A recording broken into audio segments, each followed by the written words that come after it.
Hello and you're very welcome to the JMac podcast. I'm John Man. Of course, the podcast is brought to you by Orgorich.com and Atak.ie. Use promo code JMac podcast, get 15% off at Orgorich.com and get the best games, club script on Atak.ie. Be attack minded.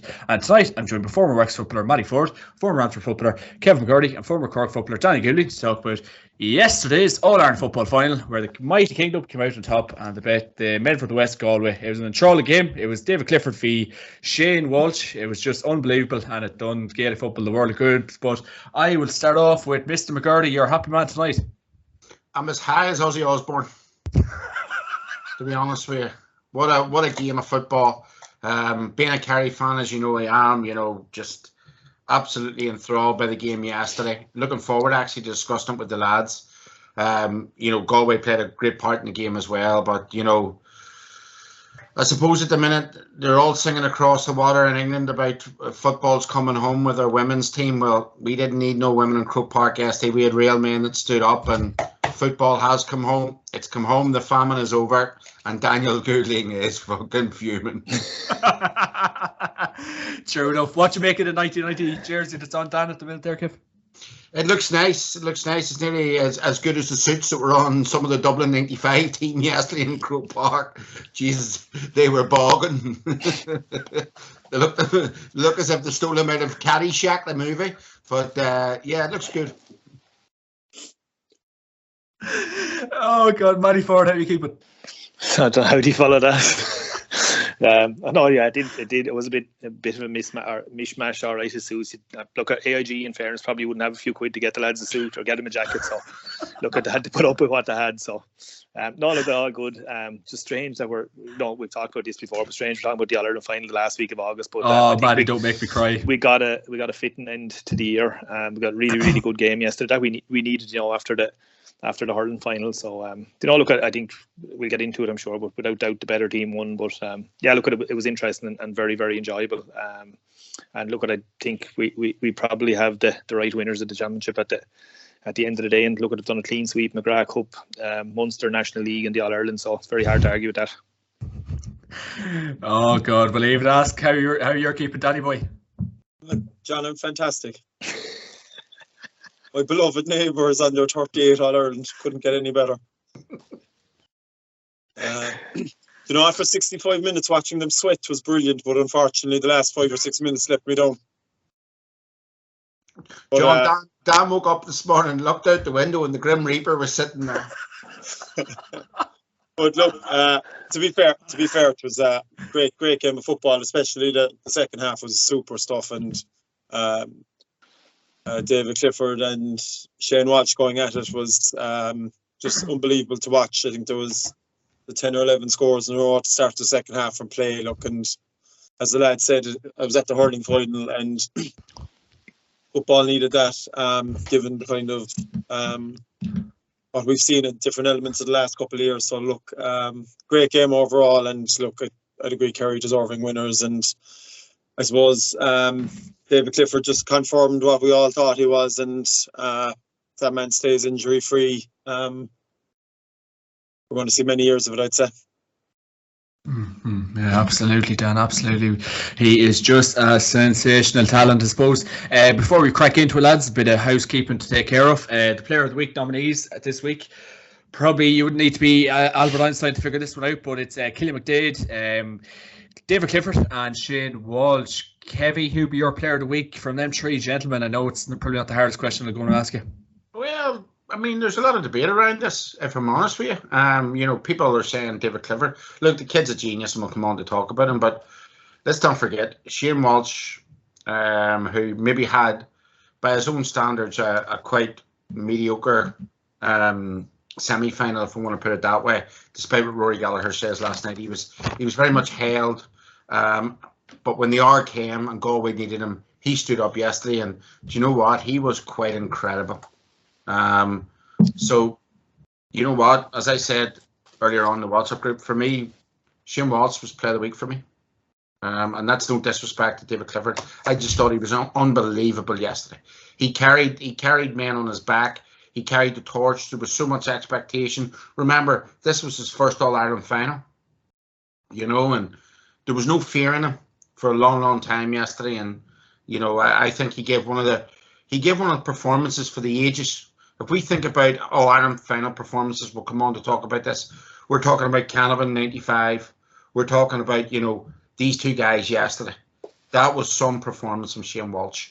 And, there's not much you can take away from defeat, but he can hold his head high. Maddie, what do you think? Yeah, I'm probably, to be fair, probably more in the Clifford camp on this. Like he was obviously coming in. He's won numerous All Irelands, but it was his first senior one as well. To win, and he was under huge pressure. Like realistically, if he didn't fire, and Daniel said it there before we came on air. If you took him out of the Kerry team, they come so far back into the pack. They're top 5 at best, but he is that much of a difference to him. Like Shane Walsh didn't perform particularly well in the quarterfinal, semi-final, and Galway still got through because we had a big performance from Finnerty one day and Comer the next. But look, he was amazing yesterday. But I just think the fact that not just that Kerry were the winning team. I think that's not just probably the easy line to go with. But like some of his free kicks were from really, really tough angles at the times they were at, and like the 3 points in play. A point from 40 odd meters with your bad foot that's still nearly rising going over the bar. Like just, I look at it's.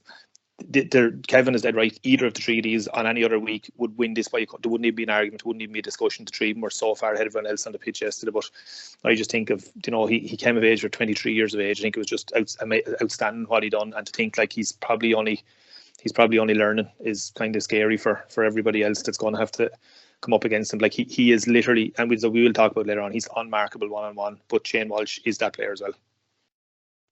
I agree with that, Maddie. Dan, what about yourself? Yeah, look, it's a toss-up. I suppose the player of the week generally goes to, the man of the match definitely goes to the winning team in the All-Ireland final, but I suppose when the chips were down for Kerry, especially first half, I think that 7 or 8 wides, he was the only one who stood up, 2 crazy marks, and swung a huge one over with his left, and then the second half got one with his right, same distance out, and kicked 2 massive frees when the pressure was really on. Like that corner in Crow Park where the hill is, that is a tough kick. No, it's debatable whether it was a free, but it is a tough kick, and that was to put him up a point with 3 or 4 minutes left. The normal time was a huge kick. Like, and look, I think he's carried Kerry to the All Ireland. Yesterday especially, and that's not taken away from Shane Walsh. And look, they're 2 different players as well. Like, I think Clifford is a more closer to the goal loop man, whereas Shane Walsh can literally carry a ball 60 yards and take on 2 or 3 fellas. They're just different types of players, but they're both as effective as each other. And the one thing I'd give Shane Walsh credit for, I was scratching my head at home, a fella taking frees with his weak leg in All Ireland final 30 yards out.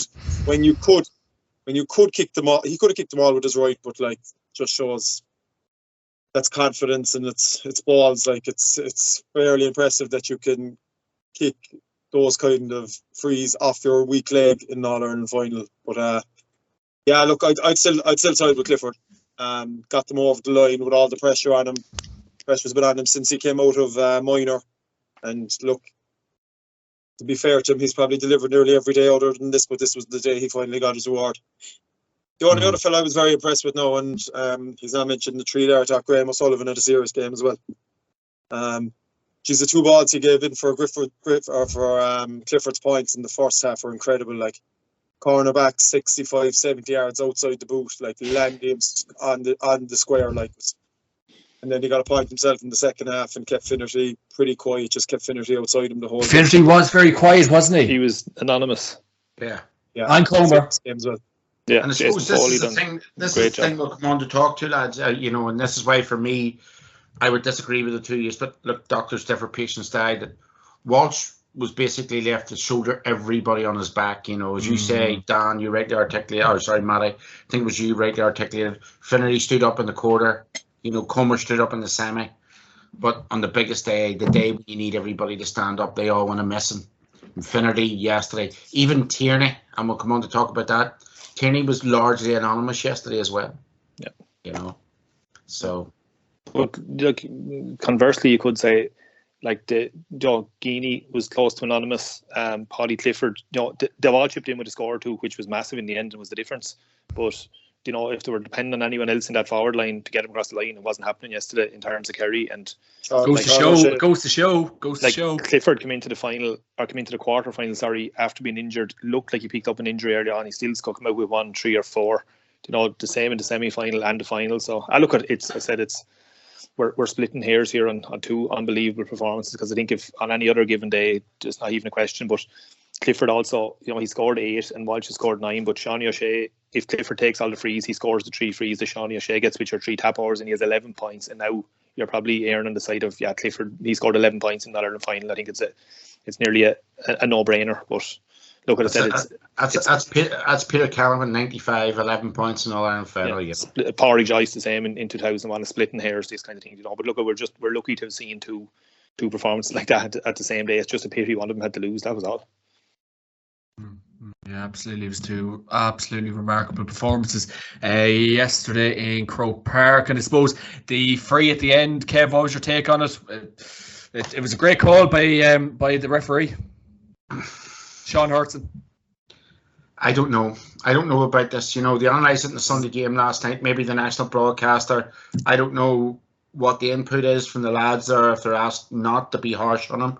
Look, Sean Hurtson got the match yesterday. He's been on the scene 3, 4, 5 years. He's refereed me in games. We haven't really got on the best, but listen, he's put in the work and the commitment, and I thought it was a really, really, really harsh call. Okay.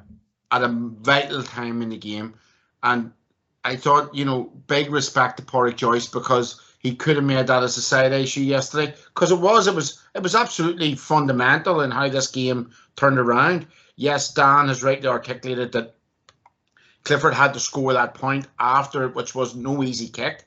But I mean, I thought it was a really harsh call. And John, look, again, it comes back to this issue, consistency. How many times in club games up and down the country this year, how many times in inter-county games right up until yesterday have we seen referees give the free the other way for that? The tackle isn't defined. Killian left his hand in. John done, I'll be honest, we have done it many a time. You grip the hand, you throw the guy over your shoulder, you try to get a free. It was a big, big call by the referee. For me, it was quite harsh. The only other thing I would say to people, and I'll leave it here, look back at it again. There is no rule in the GA to say you can't go backwards. John Daly went into contact which Kerry wanted yesterday. Now, if you actually look back at that play, I've looked back on it twice now, he could have gone back to the full back or back to the keeper. But he actually went into contact.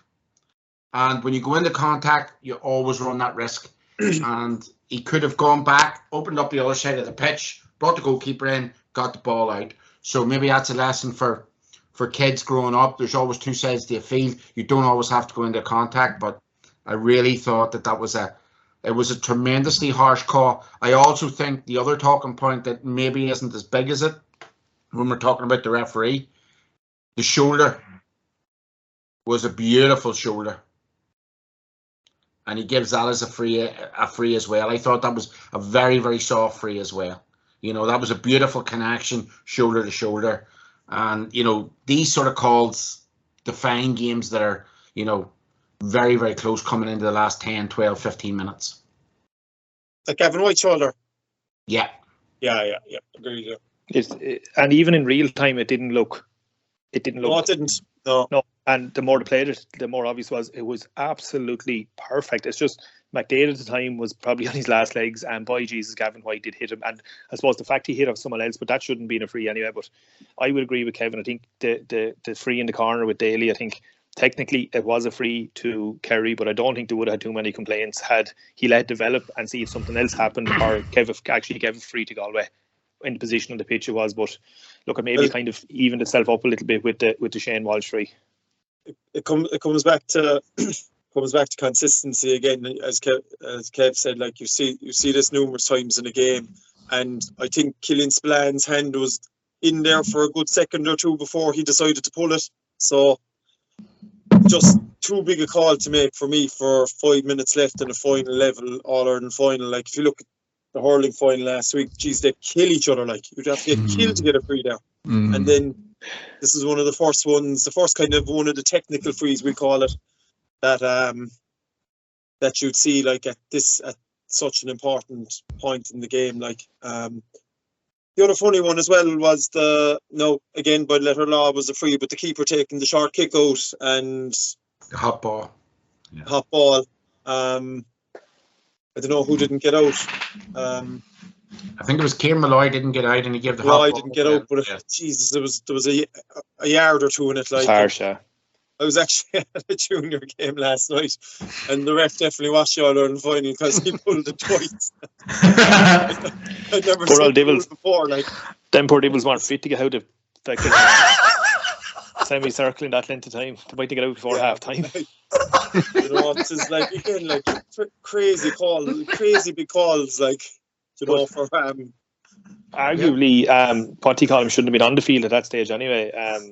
Leeson, like it looked to me like a blatant black card. Like he has a fair grip on Spillane's jersey when he pulls him down, and I think Galway got away with one there. And I think if they go down to 14 men at that stage, there was a bit of a kick there as well. But yeah, I think it's if they go down to 14 at that stage, I think it's lights out anyway. So you know, maybe the 2 or 3 of those decisions even themselves out over the 70 minutes. But look, in general, actually, all in all, he had a good game. Like he actually had. He did. They're impossible games to ref. The same as the hurling last weekend, lads. Stop. How would you ref it? Like? He was brilliant. He was. But the two, to be fair, there was only 2 yellow cards in the whole game. Like the 2 of them went to play football. You know, there was none of trying to stop the other team playing and this kind of nonsense. And they actually went to play football. So like, I think Kerry had 2 yellow cards. Galway actually had none, which is, I'd say, must be a record in an Ireland final.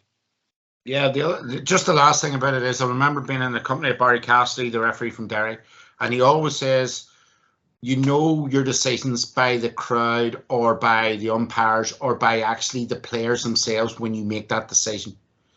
And yesterday, when you see that decision made, Sean Hurston must have seen Killian Spillane's reaction straight away. We all seen it on the TV where he jumps up and he claps because I think he knows that he's got one there. He's got one, yeah. He's coddled him, yeah. You know, he's cute, yeah.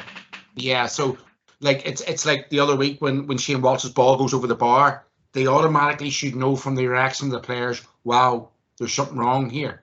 You know, when that ball goes wide. Yesterday, Killian Spillane, I think he sort of knew that he pickpocketed the ref for one at a vital time in the match. But hey, these are the calls. You have to just get on with it. They even themselves out. No, to be fair, he'd have given a point from Tom Sullivan as well. The protesting he did, he was protesting for about 20 minutes after he put it away. and like you kick the ball over the black spot, and every keeper is not wide. So like you can all it depends on whose reaction you're going by as well. So. Absolutely. Dan, what was the junior game like? Who was playing? Is that looking into the future? My club at home here, bad weekend for the club. We lost senior Friday night to the Bars and last night to Canterbury, but we'll soldier on. There's more games to be played. Fuck. When do you intend playing the junior? A couple of years' time?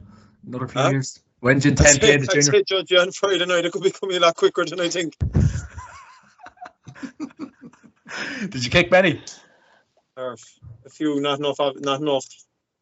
God, the Bars. How are the Bars moving well? Moving well, yeah, but moving well, yeah. Helps when we're not at the races, also. They're very, very organised, clued in. Like you know, they know what they're about. Very similar to Kilcoo. Like just know their role inside out. Like make the best out of themselves. They were missing Sherlock. Like even like Sherlock, Sherlock was missing. He's usually worth 7 or 8 to them. Like so. But we've another 2 games now, so we'll go back to the drawing board. Brilliant stuff. There we go. And obviously, last night, lads, the Sunday game named their football team of the year. For any viewers watching in, it was Shane Ryan, Liam Silk, Jason Foley, Christy McCaig, James McCarthy, Tyg Burley, Gavin White, Killian McDade, Rian O'Neill, Paddy Clifford, Sean O'Shea, Kieran Kilkenny, David Clifford, Damien Comer, and Shane Walsh. And their footballer of the year was... Doesn't take Einstein to figure this one out. David Clifford. Daniel Goulding, your thoughts on that team of the year? Not too bad. I'd have probably gone for Ethan Rafferty in goal, to be honest. That's what they were saying, yeah. I think he's transformed the game. I know he's a rough start, but I think he's transformed the game in a lot of ways.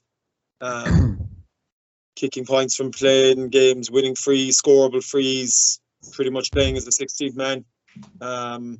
Been pretty decent as a goalkeeper too, and bar the first day out, his kickouts were fairly solid and has a good range in his kickouts and go long and short.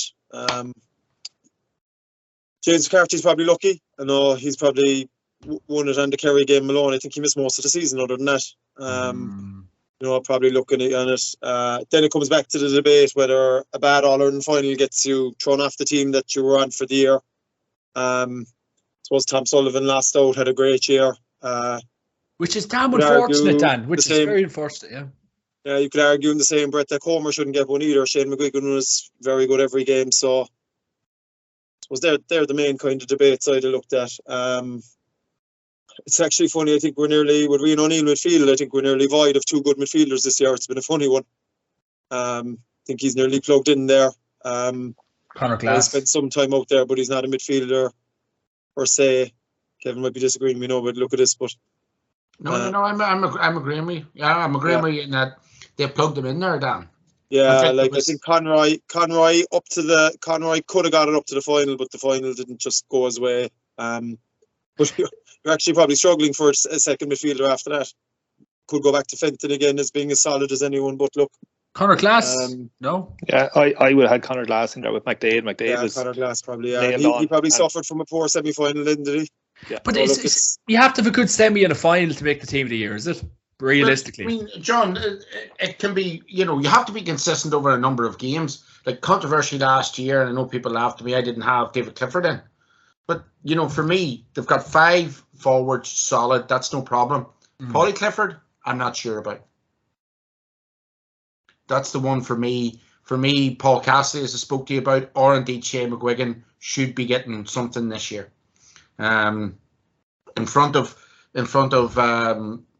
Paulie Clifford, Shane McGuigan definitely. Look, I don't mean to be ultra-centric about this, but when you look at the games and the markers that he's had against them this year, again, coming back to Comer, coming back to Walsh, coming back to David Clifford, in a way, Shane McGuigan has carried a lot of the scoring up front for Derry. I don't know what more he has to do to get an All-Star this year, if I'm honest with you. Yeah, I'd be in McGuigan's camp as well, to be honest. Yeah, I thought he was excellent in every game, and even against Clare, he probably the only fella that tapped over scores. Brendan Rodgers is probably a bit unlucky too. I know Comer took him for 2 goals, but the second one was just a freak goal. But again, this is only the Sunday game, so this isn't obviously the official team. So Brendan Rodgers, not a fella, he'd a super year. Like he's brilliant. Ulster final. He still kicked 2 points against Galway, I'd say, did he? Jesus. He kicked the point anyway. He definitely kicked the first. I think he kicked 2 in the first half. Yeah, there wasn't many points in fairness, but yeah. Did they have Sean Kelly in? Bear with me, Matty. No. Because he's very similar to Tom Sullivan. Like the two of them came up against 2 fucking freaks in the All-Ireland final. And other than that, I think probably Sean Kelly is nailed on as well, I would have thought. And probably even Silk. Like Silk nearly has to be in the argument after yesterday. Like he was, he never gave O'Shea a sniff and was even a threat going forward. And has been has been really consistent all year as well. But actually, look at it. There's we said it last year when we were doing this, John, that no 2 people in the country would probably pick the same team, which is, that's the beauty of the All-Stars. I think Foley and Chrissy McCaig were nailed on, to be fair, the 2 of them. I think they were fairly consistent all year. Foley has been excellent, yeah. You have a host of cornerbacks fighting out for the other spot. Who was the 2 wing backs again? No. You had Liam Silk, Jason Foley, Christy McCaig, James McCarthy, Tyke Morley, Gavin White. Gavin White, okay, can't argue there. But on the other side, yeah, we can talk about the freak that James McCarthy is. He's an unbelievable footballer. But I will come back to what the lad said about, you have to play 2, 3, 4, 5 games consistently this year.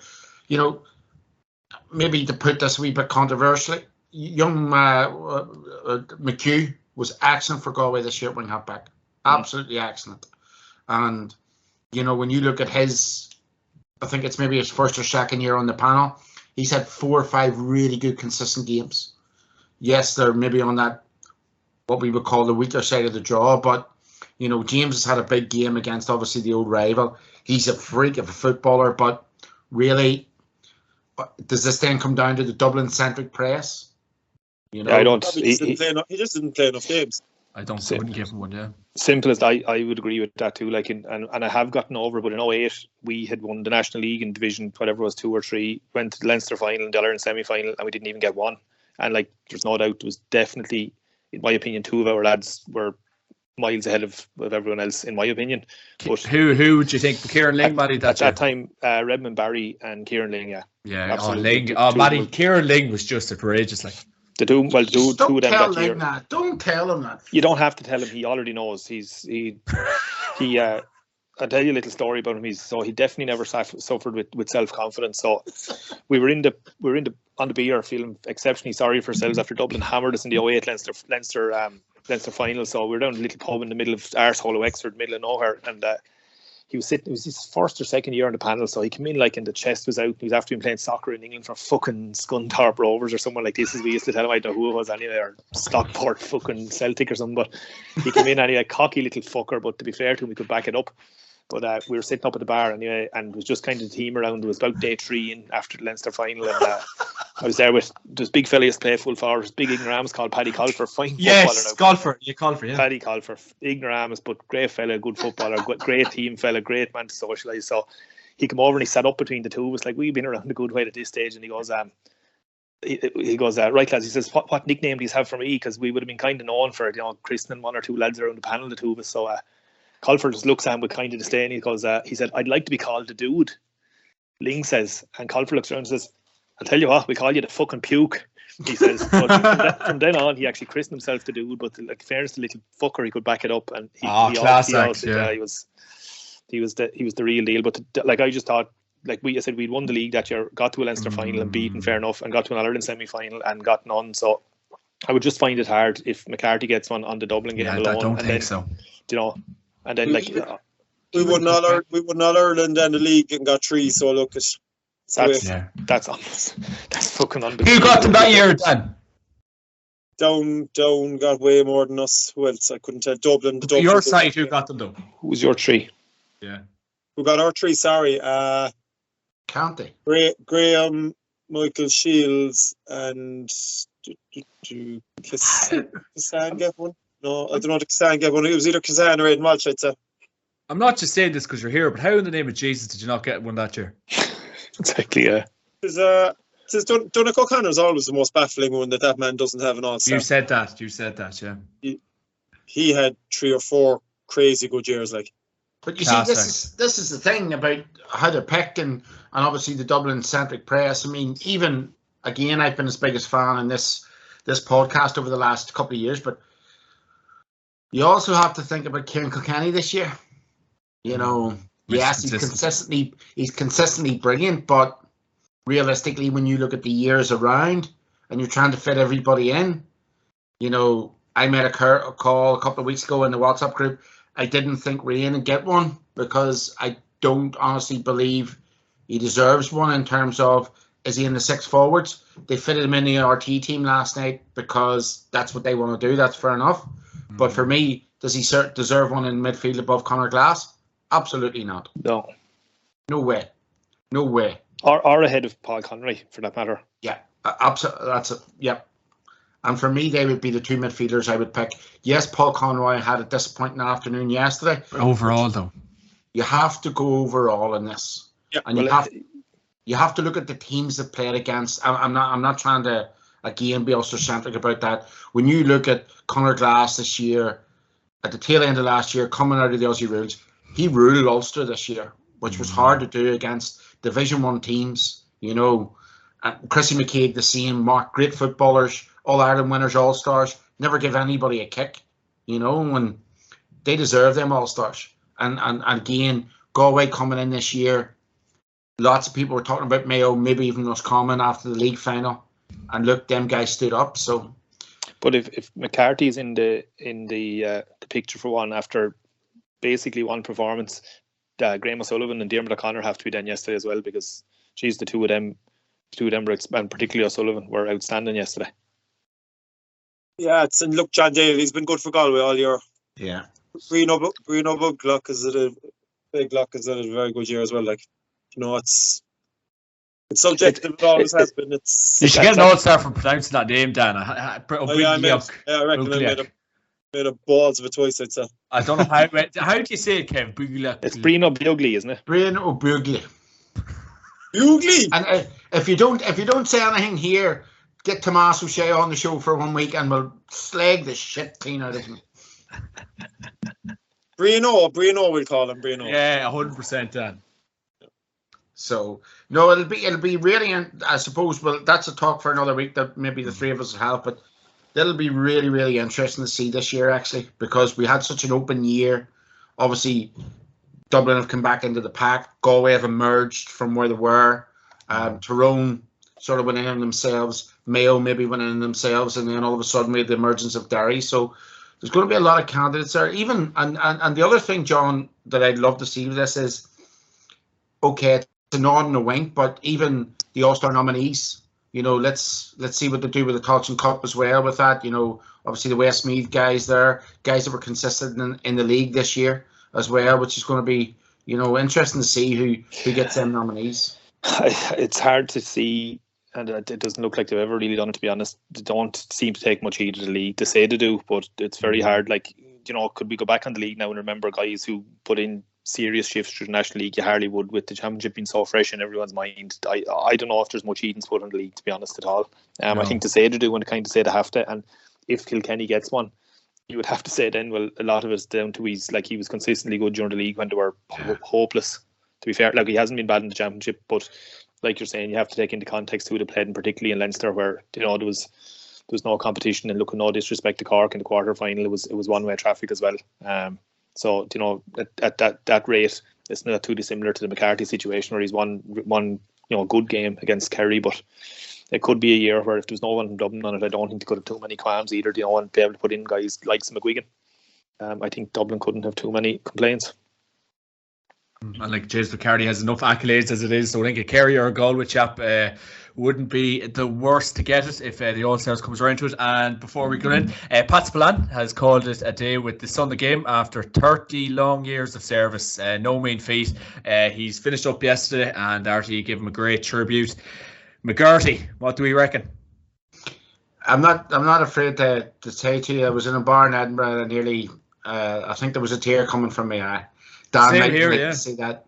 He was my Geo hero growing up. I was very lucky to meet him when I was quite young. He came, the great Kerry team came to open my own club pitch. They flew up to Belfast back in the 1980s, which was unheard of then. And you know, my family just grew up with Kerry's golden years, probably like Matty or Dan or other families did, you know. And for me, he was the greatest player that the GA's ever seen if you look at his background. We talk about Clifford, we talk about Maurice Fitzgerald, we talk about these boys. His story is amazing in terms of his playing career. Lifted Sam at 18, you know, the underage success he had at colleges, a minor as well, alongside Paddy, obviously. Then what he does with the Kerry senior team, coming back from a cruciate ligament injury. I think he was the first GA player ever to come back from a cruciate ligament injury. Comes back, wins 3 more All-Irelands. Okay, then he goes out. But in the infancy of GA Punditry, Spillane sparked something new and is all about that. Yes, he was controversial, but he had the medals to back it up. And, you know, I suppose for the last 35, 40 years, Pat Spillane has been to the forefront of not only the GA, but Irish society. And, you know, many people might think different things of him, but he won World Superstars. He beat Kevin Keegan and these boys like in the 1980s in World Superstars as an athlete, you know. And yeah, I'll miss him. I'll miss him all the time, because as a Kerry fan, you know, we always give it Dixie to the Tyrone people, and I'm just waiting to see if the Gooch is going to grow a set of balls to do that to them.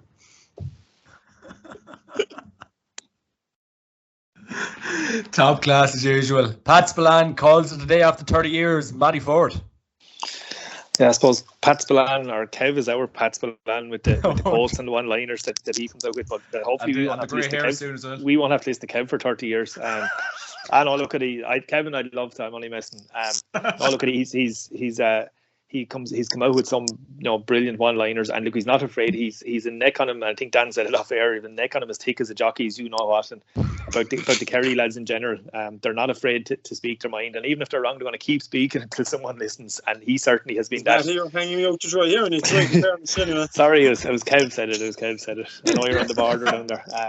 But he's not afraid to keep speaking his mind, whether it be good, bad, right or wrong. He's not really too worried. He keeps saying it, and particularly as Kevin said, he's been driving it into Tyrone for years, and he even got in one or two last digs yesterday, and he's a couple of parting shots. But look, I think to be fair, he will be missed off. He's gone off on a few rants and rambles over the years that had nothing probably to do with what he was looking at. But I suppose that was all part of it. And as Kevin said, no one can dispute his football ability and what he's won. He's a house full of medals and trophies and stuff like that. And it'll be very weird tuning in to the Sunday game next year with no Pat Spillane on it. Mr. Goulden. Yeah, I'd agree with the lads. I'd miss him as well. He was brilliant pundit. Like him or loathe him. He was energetic, wasn't afraid to say something controversial. Everything against the way RT and even more so Sky have gone. He was entertainment, pure entertainment. That clip from the Mayo Mead fight, that's as good as it gets for punditry. Like, you know, you don't see that. That's as good as it gets. You can't beat it. Like, and when himself and Brawley got together, there was always fireworks too. Like Dan, I always used to say to Brawley, you're only a byproduct of Spillane. You're only a byproduct. Yeah. Like I'd have met him a couple of times outside of. I met him actually. I was on holidays there in Portugal in May with the kids, and he was at the same resort at the wedding.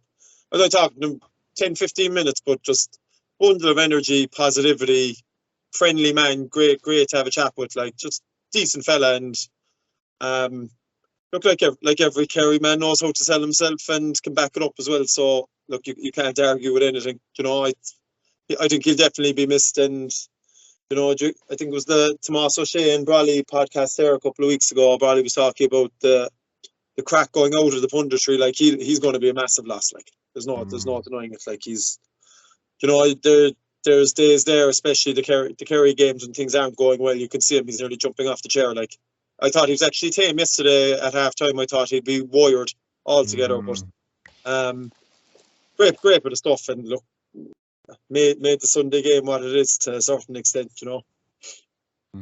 Yeah, no savage moment when the Spillane brothers lifted the cup and Pat was tearing up. I think you have the heart of a stone. If there wasn't a tear coming from your eye, it was a savage moment. Best wishes to Sam or Pat Spillane, Matty Ford.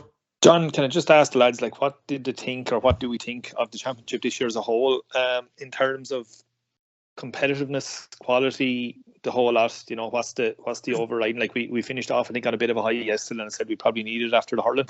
But what was the kind of the overall or the overriding opinion, I suppose, on the championship this year as a whole? Not taking into account the split season or the short season, I suppose, but just the football, in terms of football only. What do the lads think, or even yourself, what do you think of the year? I think there was the Lord God Almighty, and the GA were praying to him for 3 years, and he gave it to us this year. We badly needed something really, really good this year, and I think take away the first 3-4 weeks of the year when we knew what was going to happen, and after that we got a really decent championship. After all that we've had, a really decent championship, you know, Galway rising again, Mayo sort of just trimming, Roscommon thereabouts, Division 2, but really not producing.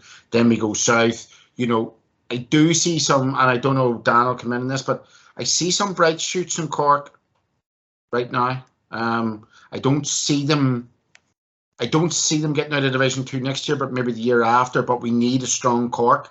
We all need a strong Cork. We need a Cork in Division 1 and back up there competing with Kerry. Dublin are in transition, but they still give us a hell of a run this year and give us a lot of time.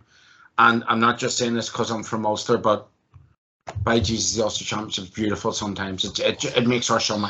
You know, it was Donegal were so far ahead of the pack for a while.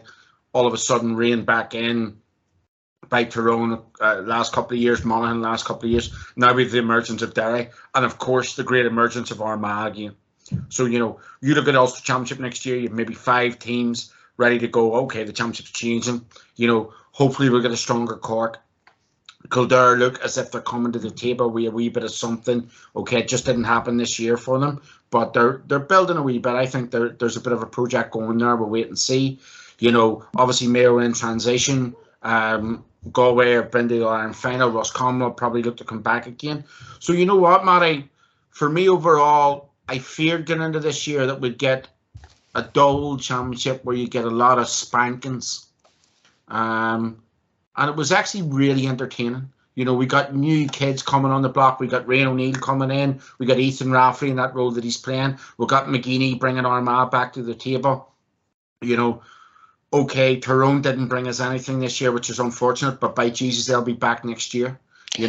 We got Kerry coming. We got a couple of lads in Kildare starting to show a bit of potential.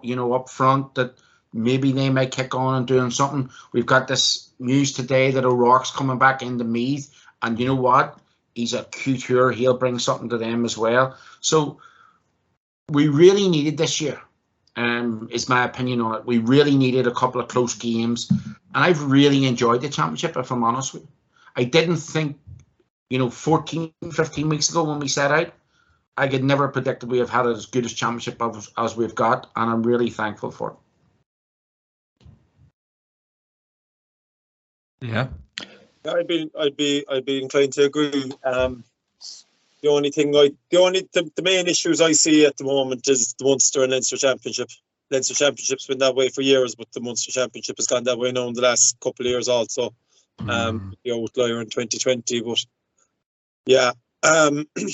Again, I still just feel that part of the season is wasted. I think we don't have the best teams playing each other enough times in the year. And that's I think we talked about before. That's my main crib. We have warm-up competitions in January, February that are no good to anyone. You have the league, which is a great competition, and then you go back into with taking Ulster out of it. Only for Ulster, you have no decent games really, bar a Galway and Mayo until you get to the quarterfinals. And I still think the provincial needs to be treated a different way, and that you need your top 12 teams, like they're doing in a lot of counties now in the club, playing each other more regularly. That's the only complaint I'd have, but that's for another day. But I'd agree with Kevin from semi-final on, the games were a showcase for football, and I suppose if you look at the hurling equivalent, it's still throwing out great games week in, week out because of the way it's structured. I think Munster and Leinster have it down to a T, with bar one team in Leinster probably every year takes a bit of a beating, and even Westmeath got a draw this year. So look, it's if you want to change it, for me, you're going to have to be extremely brave, and I don't know if the J are in a place to do that yet, but Kevin's always on about selling and marketing the game to the best of its potential, and I still think we have a way to go to get top games for more than 40% of the championship. Yeah, very much so. Would we have seen it then as like a really quality championship, or more so a really competitive championship?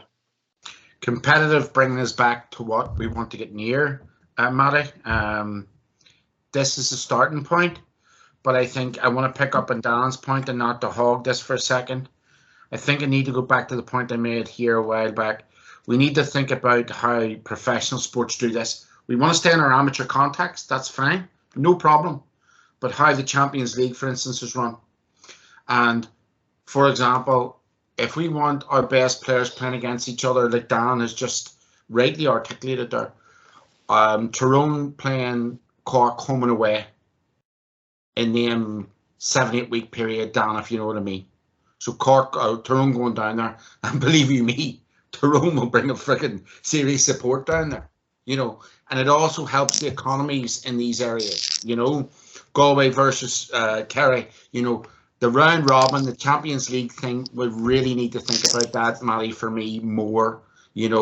Take games out of Croke Park more and more, bring the Dubs out, bring us into Dublin, Wexford playing Dublin, and then Dublin coming down to Wexford. You see it in the hurling, Matty, how that's had over the last couple of years. So we need to think outside the box a wee bit. this year was the starting point, but I think we need to go to a Champions League sort of format for me. Home and away ties. You take the most competitive competition every year is the National League. You see it this year especially. It was ultra competitive. You've Dublin getting relegated. And that's because you have the best 8 teams playing each other week in, week out. Yeah. You know, and that's... You're a Cork football supporter or a Kerry football supporter for 6 weeks of the year. That's the way it is at the minute. But if you have 8 matches a season or 9 matches a season, whatever else, before you even get into the playoffs, if you want to put it that way, you know, you're going up to Tyrone on a Saturday night. The following weekend, you're down in Atak.ie versus Galway. The following weekend, you're over in Killarney versus Kerry. The following weekend, you're up in Dublin. Now, yes, it's money for supporters and whatever else, but if you want a sport that is competitive, you have to play against the teams that are competitive, you know, all the time. And that's what will sell the product. And I think hurling has now done that in a small way with the provincial championships. You know, when you look at them games in Munster, by God, they're brilliant. The round robins, you know. And I think we need to do that overall with the top 16 and then look at it, how we go from there. Yeah, no, you couldn't disagree with any of that. We just need to probably get the balance right of teams playing each other more often, but not too often. That, you know, you can't have Cork playing or Kerry playing Dublin. It won't have the same glamour. That game happens 3-4 times a year. You know, you'll have the big league clash and you'll have the big championship clash. Or the same goes for any two of the big top 6, 8, 10, 12 teams. But it's just getting the balance right and how often and where they actually play each other. I think would definitely, like, you know, Kerry playing Waterford is not going to draw a big crowd where Kerry playing Monaghan or will, and particularly like you go up north, Kev, we all know what it's like going up north. They're absolutely fanatical. You bring the Kerrys and the Dublins up there, people will turn out to see it. But look, I suppose structure is, we wouldn't sort that out here if we're here till the end of the next championship. But there's I would agree absolutely. That's why I asked the question. That I was only thinking about it all today. It has been probably one of the most competitive championships for years, but not probably one of the highest quality, because I think the great Dublin team we've all seen probably wins that championship relatively easy over the last 5-6 weeks, and probably yesterday as well. If we're being honest, you know, the Dublin team at the peak of their powers probably the 29th team, Matty. Yeah, with more than a bit to spare, because, you know, Kerry may kick on now, haven't got the monkey after back of beating Dublin and then winning All Ireland. But the really good Dublin team just looked. But I really enjoyed the championship this year and stuff. I've probably watched more senior football this year than I have in a good number of years. And I agree completely with the lads, and that's why I asked the question. It has been quite competitive, but I don't think it's, in terms of quality, I don't think we have a lot of teams up at the level where, and look, we're never going to have where Dublin were in around 18, 19, 20, and you know, Mayo, to be fair to them, that time as well. And the other point about it, Matty, is I suppose when we look at this tomorrow or the next day and we come from the highs of alcohol or whatever else down, and we start to look the next year, you know, the championship next year after what we've just seen is just, you know, Galway could have in different ways beat Kerry yesterday. You know, Dublin could have beat Kerry in the semi-final. Tyrone are that great unknown because they just didn't turn up this year. We don't know what's going to happen with Mayo if they get somebody like McGuinness in. You know, Roscommon, what are they going to bring? Of course, Cork can bring something. You know, Kildare, what's that project going to be like? Armagh or McGuinness. So for the first time, I would say in maybe 10, 12, 13 years, we're looking at maybe 6 or 7 really, really good competitors. And then the unknowns. You know, remember, I'm not just saying this, when Dan was playing for Cork, they were always consistently good. But Down came out of absolutely nowhere that year. Bet Kerry. Yeah, beat Kerry. Then beat Kildare in the semi-final, which was a nip and tug game. You know, so that was maybe the last time. What was that, 2010? Mm-hmm. Yeah. That we got a team that came from nowhere to get into a final against a team that was playing consistently well. I think next year you're going to have 6 or 7 or 8 teams that at the start of the championship are going to say, you know what, there's very little here between us. We can win in All Ireland, you know. Yeah, it's just you know, we said it, you know, probably the end of the league, like we would felt that some teams had regressed, the likes of Mayo, look, obviously through injuries, the likes of Donegal, obviously Tyrone, Monaghan, yeah, absolutely. They were the teams, and like brilliant to see the likes of Armagh and Derry coming back. And as I said, we need Cork to come back, and probably down or a long way off it we could do with them coming back. And the more the better. Like Roscommon are always reasonably competitive. You have Kildare, so we have 12 teams now who, and I agree with this, that will look at it and say, Jesus, we can get to a semi-final here, anything is possible. And I'm sure that's probably where Galway and Armagh were thinking this year as well, along with Derry and plenty of others. So I think that game yesterday, while Kerry have won it, and they have what they have, I think it'll give a chink of light to a lot of others over the winter, saying, you know what, I think Dublin had a lot of teams demoralised to a certain extent, for 5 or 6 years. And I think that has dropped a little bit at this stage. So, maybe we are in for a hell of a championship next year, and look at hopefully so. The only other thing I'd like to move away from, and this is more how the game is being played, is this period of over and back across the pitch for 3 to 4 minutes at a time. Oh, stop, Dan. It's just, it happened a lot in the first half yesterday, not so much in the second half, because the game got strung out and lads got tired and weren't able to get back as quickly. But Dan, I've said this, and I'm not going to interrupt you. I wrote to the Rules Committee about this. This is simple. Kilmacud Crokes have this sorted out if they just adopt it. In sevens football, when you enter the other team's other half, you can't go back. Yeah. It's as simple as that. So when, for example, late on in the game, Galway entered over by the Cusack stand, the tunnel over the Cusack stand. When they go over that side, and I think it was Dylan McHugh had the ball underneath there, and then he has to go back. He's not allowed to do that. Yeah. The emphasis always has to be on attack and play. Yeah. And unfortunately, we don't have that. And it's a simple rule for them to introduce. Once you cross your halfway line, you can't go back. And that's it. Yeah, I agree. It's like the 24-shot clock in basketball. That's it. It's very similar to that. Look, it's just the one thing, even in an I was at the hurling final, you literally could not take your eye off the play for the whole game. Periods of yesterday, I know Brawley was big in it, and Tomas O'Shea's podcast as well, and he was on about rule changes. Now, how easy some of them were to implement is another thing, but the game needs to be made more of a spectacle, other than having sustained periods of where it's just over and back across the pitch, jogging at some stages, or even walking. It just needs to. Especially when a team has quality inside forwards, Dan. Especially when a team like Galway and Kerry have unbelievable forwards inside. Yeah, absolutely. And look, if you go in as Kevin said, in past the halfway line, and you get turned over, the game's exciting straight away. That's, Whereas, Dan, I would also want to take the sweeper out. The sweeper is the biggest fantasy in the GA, right? Yeah. And what would made yesterday really brilliant was somebody that was so class, and Shane Walsh went up against the best man marker in the country and taught him a lesson in Tom O'Sullivan, and it was a one-on-one, you against me. Back to the days when I used to go to Casement Park and watch Kieran McKeever versus James McCartan and Tony Scullion versus Mickey Linden, and there was no quarter given or asked. It was just, you're my man, he's no else responsibility. If he scores 4 points off me, that's my problem. That was the good old days. And I think that if we go to 13 aside, open up more space, have that rule of you can't go back. And I would also like to see 2 referees. And I'll tell you why. There's a lot of pulling off the ball.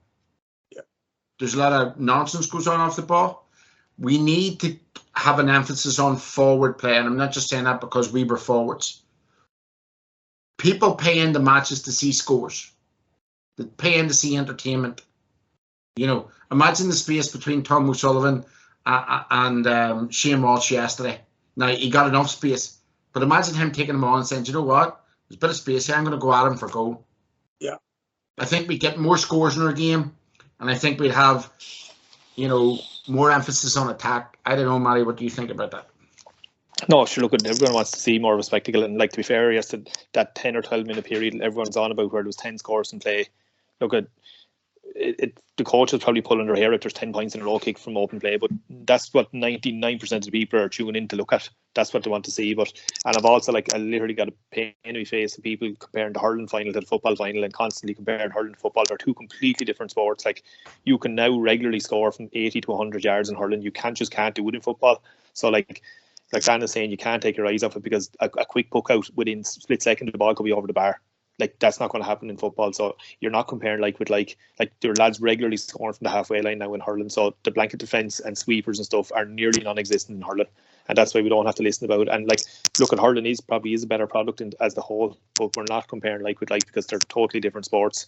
But we need to, I suppose, for want of a better phrase, pimp it up a bit, that we can produce a product, because when it's played like it was yesterday, that's very hard for anyone to argue that, look, it's not absolutely brilliant and enthralling to look at, because it's just it's a different sport, different skill sets. Put out some of the Limerick hurlers yesterday, or Kilkenny hurlers for certain, they're going to be all at sea, and vice versa, and that's because they're different. Like, they're under the one banner, but they're not the same sport.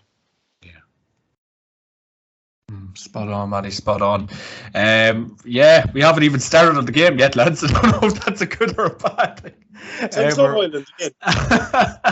It's 25 past 9 now, so but it's good chat. It's really enjoyable so far, but it just goes to show football is an amazing thing when there's lots to talk about. The All-Ireland Senior Football Championship final, lads, took place in Croke Park yesterday. It was Galway 20 points, Kerry 20 points, Galway 16 points. What a game, lads, what a game. David Clifford's show from large parts. Shane Walsh really stepped up for Galway, but Matty Ford, Kerry got over the line.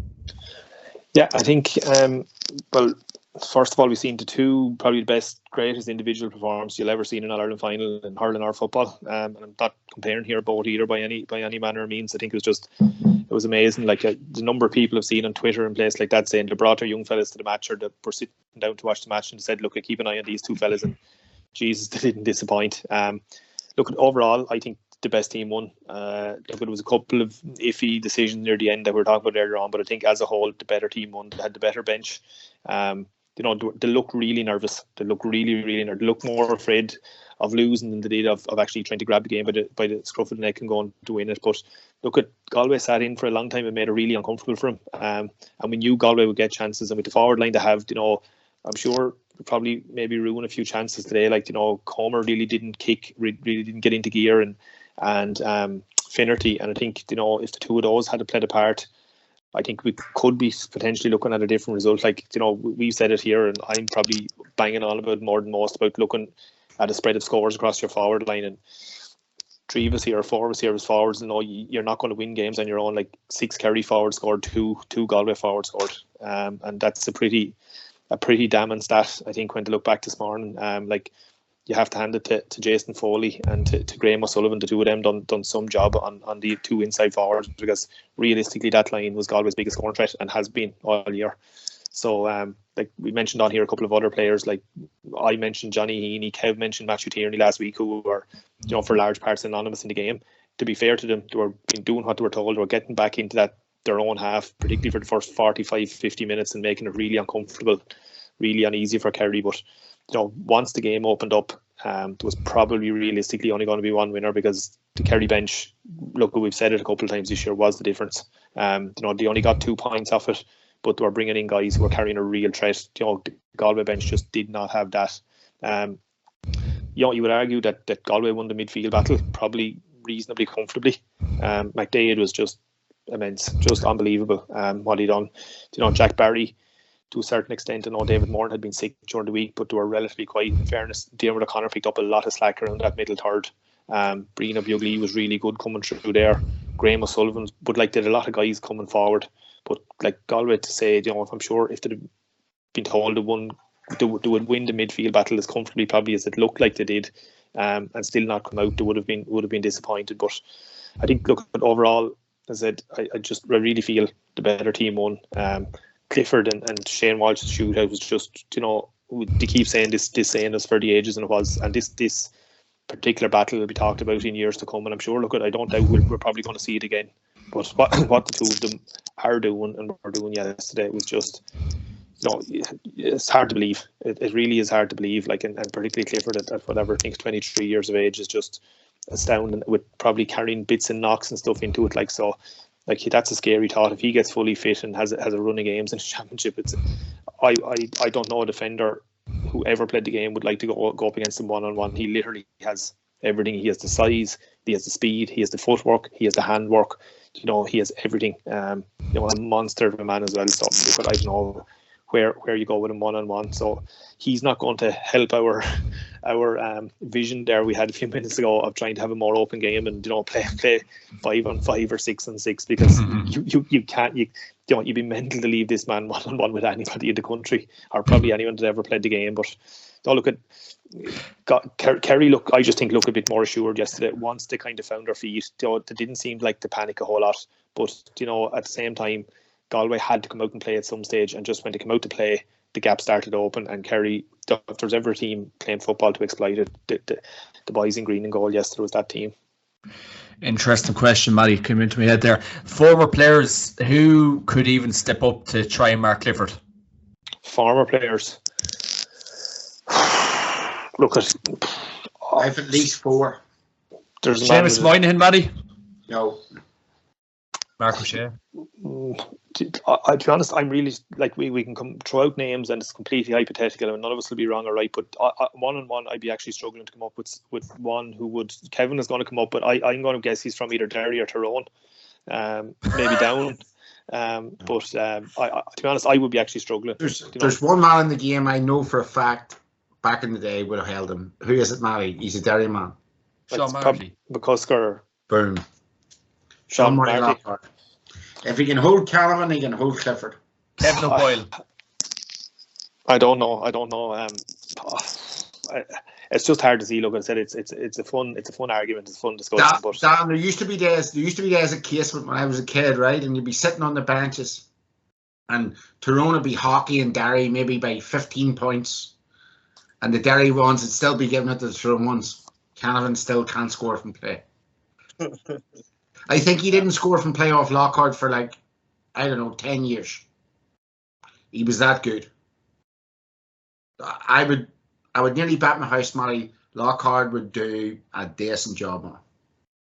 Well, yeah, look, it's all very, very subjective, but it's just I would struggle to see how anyone can, because he can play whatever way you want. Like, he's able to win high ball, he can win bad ball. It's just, look at it. It's 2 catches in the first half yesterday, lads. Holy mother of God. Yeah, like Sean Marty, I had the pleasure of marking him on a couple of occasions, and it's a nightmare. It is a nightmare, but he's not the biggest fella in terms of height. Hard as nails, obviously, and just quick and everything. But I mean, in open space, I actually think he's not. And people have said it before about other players, and they're not. But I think Clifford is actually unmarkable. Yeah, he's got great pace, Matty. There's no doubt about that. Sorry, Dan. He's got great pace, right? Here's the other thing, Dan. I just want people to consider this, right? The 2 high balls that went in yesterday. Who was hanging out of Clifford? Oh, Sean Kelly. He wasn't. He wasn't even in the same postcode as him. Right? No. He was nowhere near him. And that's my point. And I'm going to bring this back. When Kerry tried that tactic with the Star and Walsh, you remember the Twin Towers? Back in 08. Yeah. And Tyrone had the 2 boys. Joe right? and Justin. Justy and Joey, right? Now, Joey couldn't play much. But Justy could play a bit. But let me tell you, great football. Very versatile, Kevin. Yeah, really good player. But all they did was spoil them that day. And that's all they had to do. Every ball that went in, contest. You watch that back, and that's what I'm trying to say to you, Dan. You watch them 2 long balls go in. Clifford wins them, what I would call very much uncontested. The second one especially. Yeah. No, there's no doubt about that. It's just, I think he would a huge height advantage on most people he's going to mark. I would have said there's one team that have managed them for the last 3 or 4 years. No, they can't manage anyone else, but Cork have done a job in them with the last 3 or 4 years. Not a bother. Yeah. No, he's missed about 210 every day, but that's besides the point. He's actually, it's hilarious. He hasn't had good outings against Cork. Yeah, you're right, Dan. Yeah. But most of us had a team like that for some reason you just, and they not necessarily need to be a really good team, that you just cannot make any headway against for whatever reason. He just takes it too lightly in his own head, I'd say, or something. And by the way, the other point is, from a Kerry perspective, if you're looking, good coaching. You know, you knew you were throwing the ball in against that goalkeeper after what happened. Put it in long, see if you get one off Clifford. You know, they've done it earlier on against Dublin in the semi-final. Long ball went in, nobody got it. Sean O'Shea gets the goal from it, if you remember. So, you know, fair play. Kick it in long, kick it in early. It's been a Kerry tactic for quite a while. Was it Donaghy got one off in the Donegal game, or was it the Mayo game I was at? Wasn't it the Gooch got the goal? They kicked it in long, very, very early in that All-Ireland final, and the Gooch gets the goal very early. The first ball it went in, you know, I think it's Declan O'Sullivan maybe catches it and then gives it to the Gooch, or the Gooch catches it, gives it to Declan O'Sullivan. And when they won it in 14, they brought Donaghy on against Mayo with about 5 minutes left. They were down 3 or 4 points, and they just started launching ball. He got a goal, and he set up O'Donoghue for one. Then again, they came back into go again, like. And again, Donegal done it against Mayo when Murphy catches early on and scores the goal after, you know. So it's there to be. Tyrone 05, Mugsy down to Canavan, left foot, bang. Yeah. With all those plays, and especially Kerry, what we're describing, what they're so good at is the ball coming in is only coming in from a pocket on either side of the 65 on the wing. It's never coming in straight. No, it's always a kicker delivering it. Carl Lacey 2012. Yeah, like they obviously knew, like Graham Moynihan didn't just decide, or Graham O'Sullivan, just didn't decide for the first time ever that he's going to kick 2 balls. Like that's all planned. Like that's not. You know, and like credit to them. That's Jack. Though. That's Jack is good at. He's like Belichick. He'll go for other teams' weaknesses, and he'll exploit them. Well, we said here like last Monday that there was a bit of a question mark around the Galway goalie, and I wouldn't be surprised to see the ball being won from the throw-in by Moran and being launched in on top of him. That's exactly what happened. And there was plenty more, but not every team has cornerbacks who can kick 50, 60 metre diagonal balls onto the button like that. And like I've been saying for a couple of years as regards Dublin, like I don't think Dublin had been doing anything that other teams aren't capable of doing. They just had more guys who were able to do it and do it for longer. And Kerry are starting to get into that space where they're all pretty comfortable on the ball. They're all able to take a score. They're now all able to tackle. So, you know, if they can up that another small bit, I think they're going to be around for a while. And like, you know, Dublin, as I said, they weren't doing something that's superhuman that nobody else is capable of doing. And, you know, another couple of years of that kind of S&C in the Kerry lads' legs, which are, for the main, a reasonably young team with probably a couple of good players to come in. I think they're capable of ringing the bell on a few occasions over the next 6 or 7 years.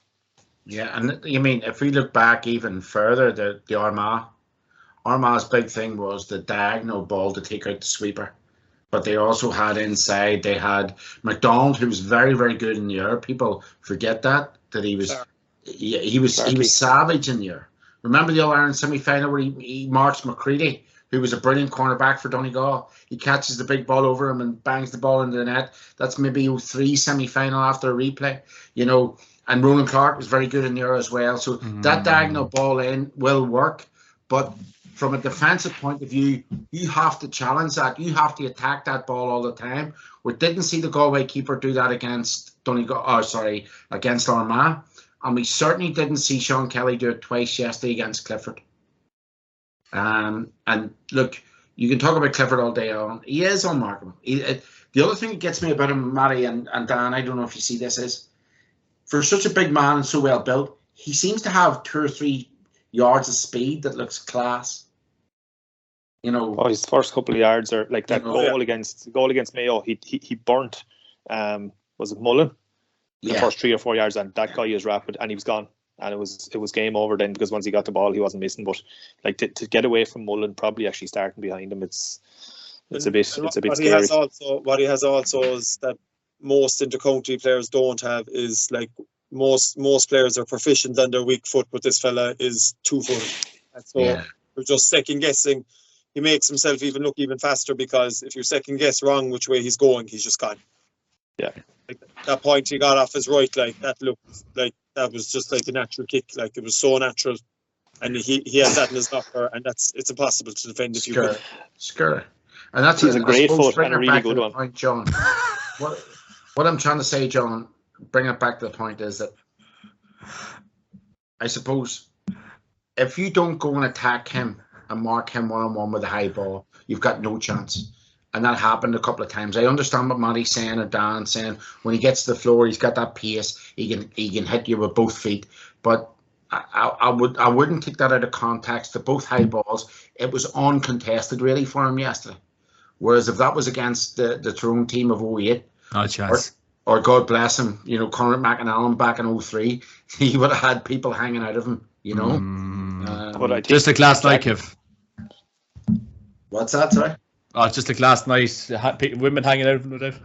Yeah. The other side of it then, Kev, if those kind of lads are playing, the ball doesn't go in like that. That's what Kerry are I was good just going to say, Jack was not going to start lorrying high ball in on top of Big Joe McMahon or Justin McMahon or anyone like that either. It'll be they'll find another way to do it then. So I look at it, it's strange to have to talk about someone that's actually this good, but quite enjoyable. I suppose that's the enjoyable thing for next season that we have to look at is how do you actually set up against them, because when you set up against them next year, and even Tyrone are thinking about it, like, I'm not no Tyrone fan, as you know, John, but Tyrone got so many lucky breaks in the semi-final last year, it was unreal. Kerry missed 2-10, I think it was 2-10, and lost that game by a point or 2 points.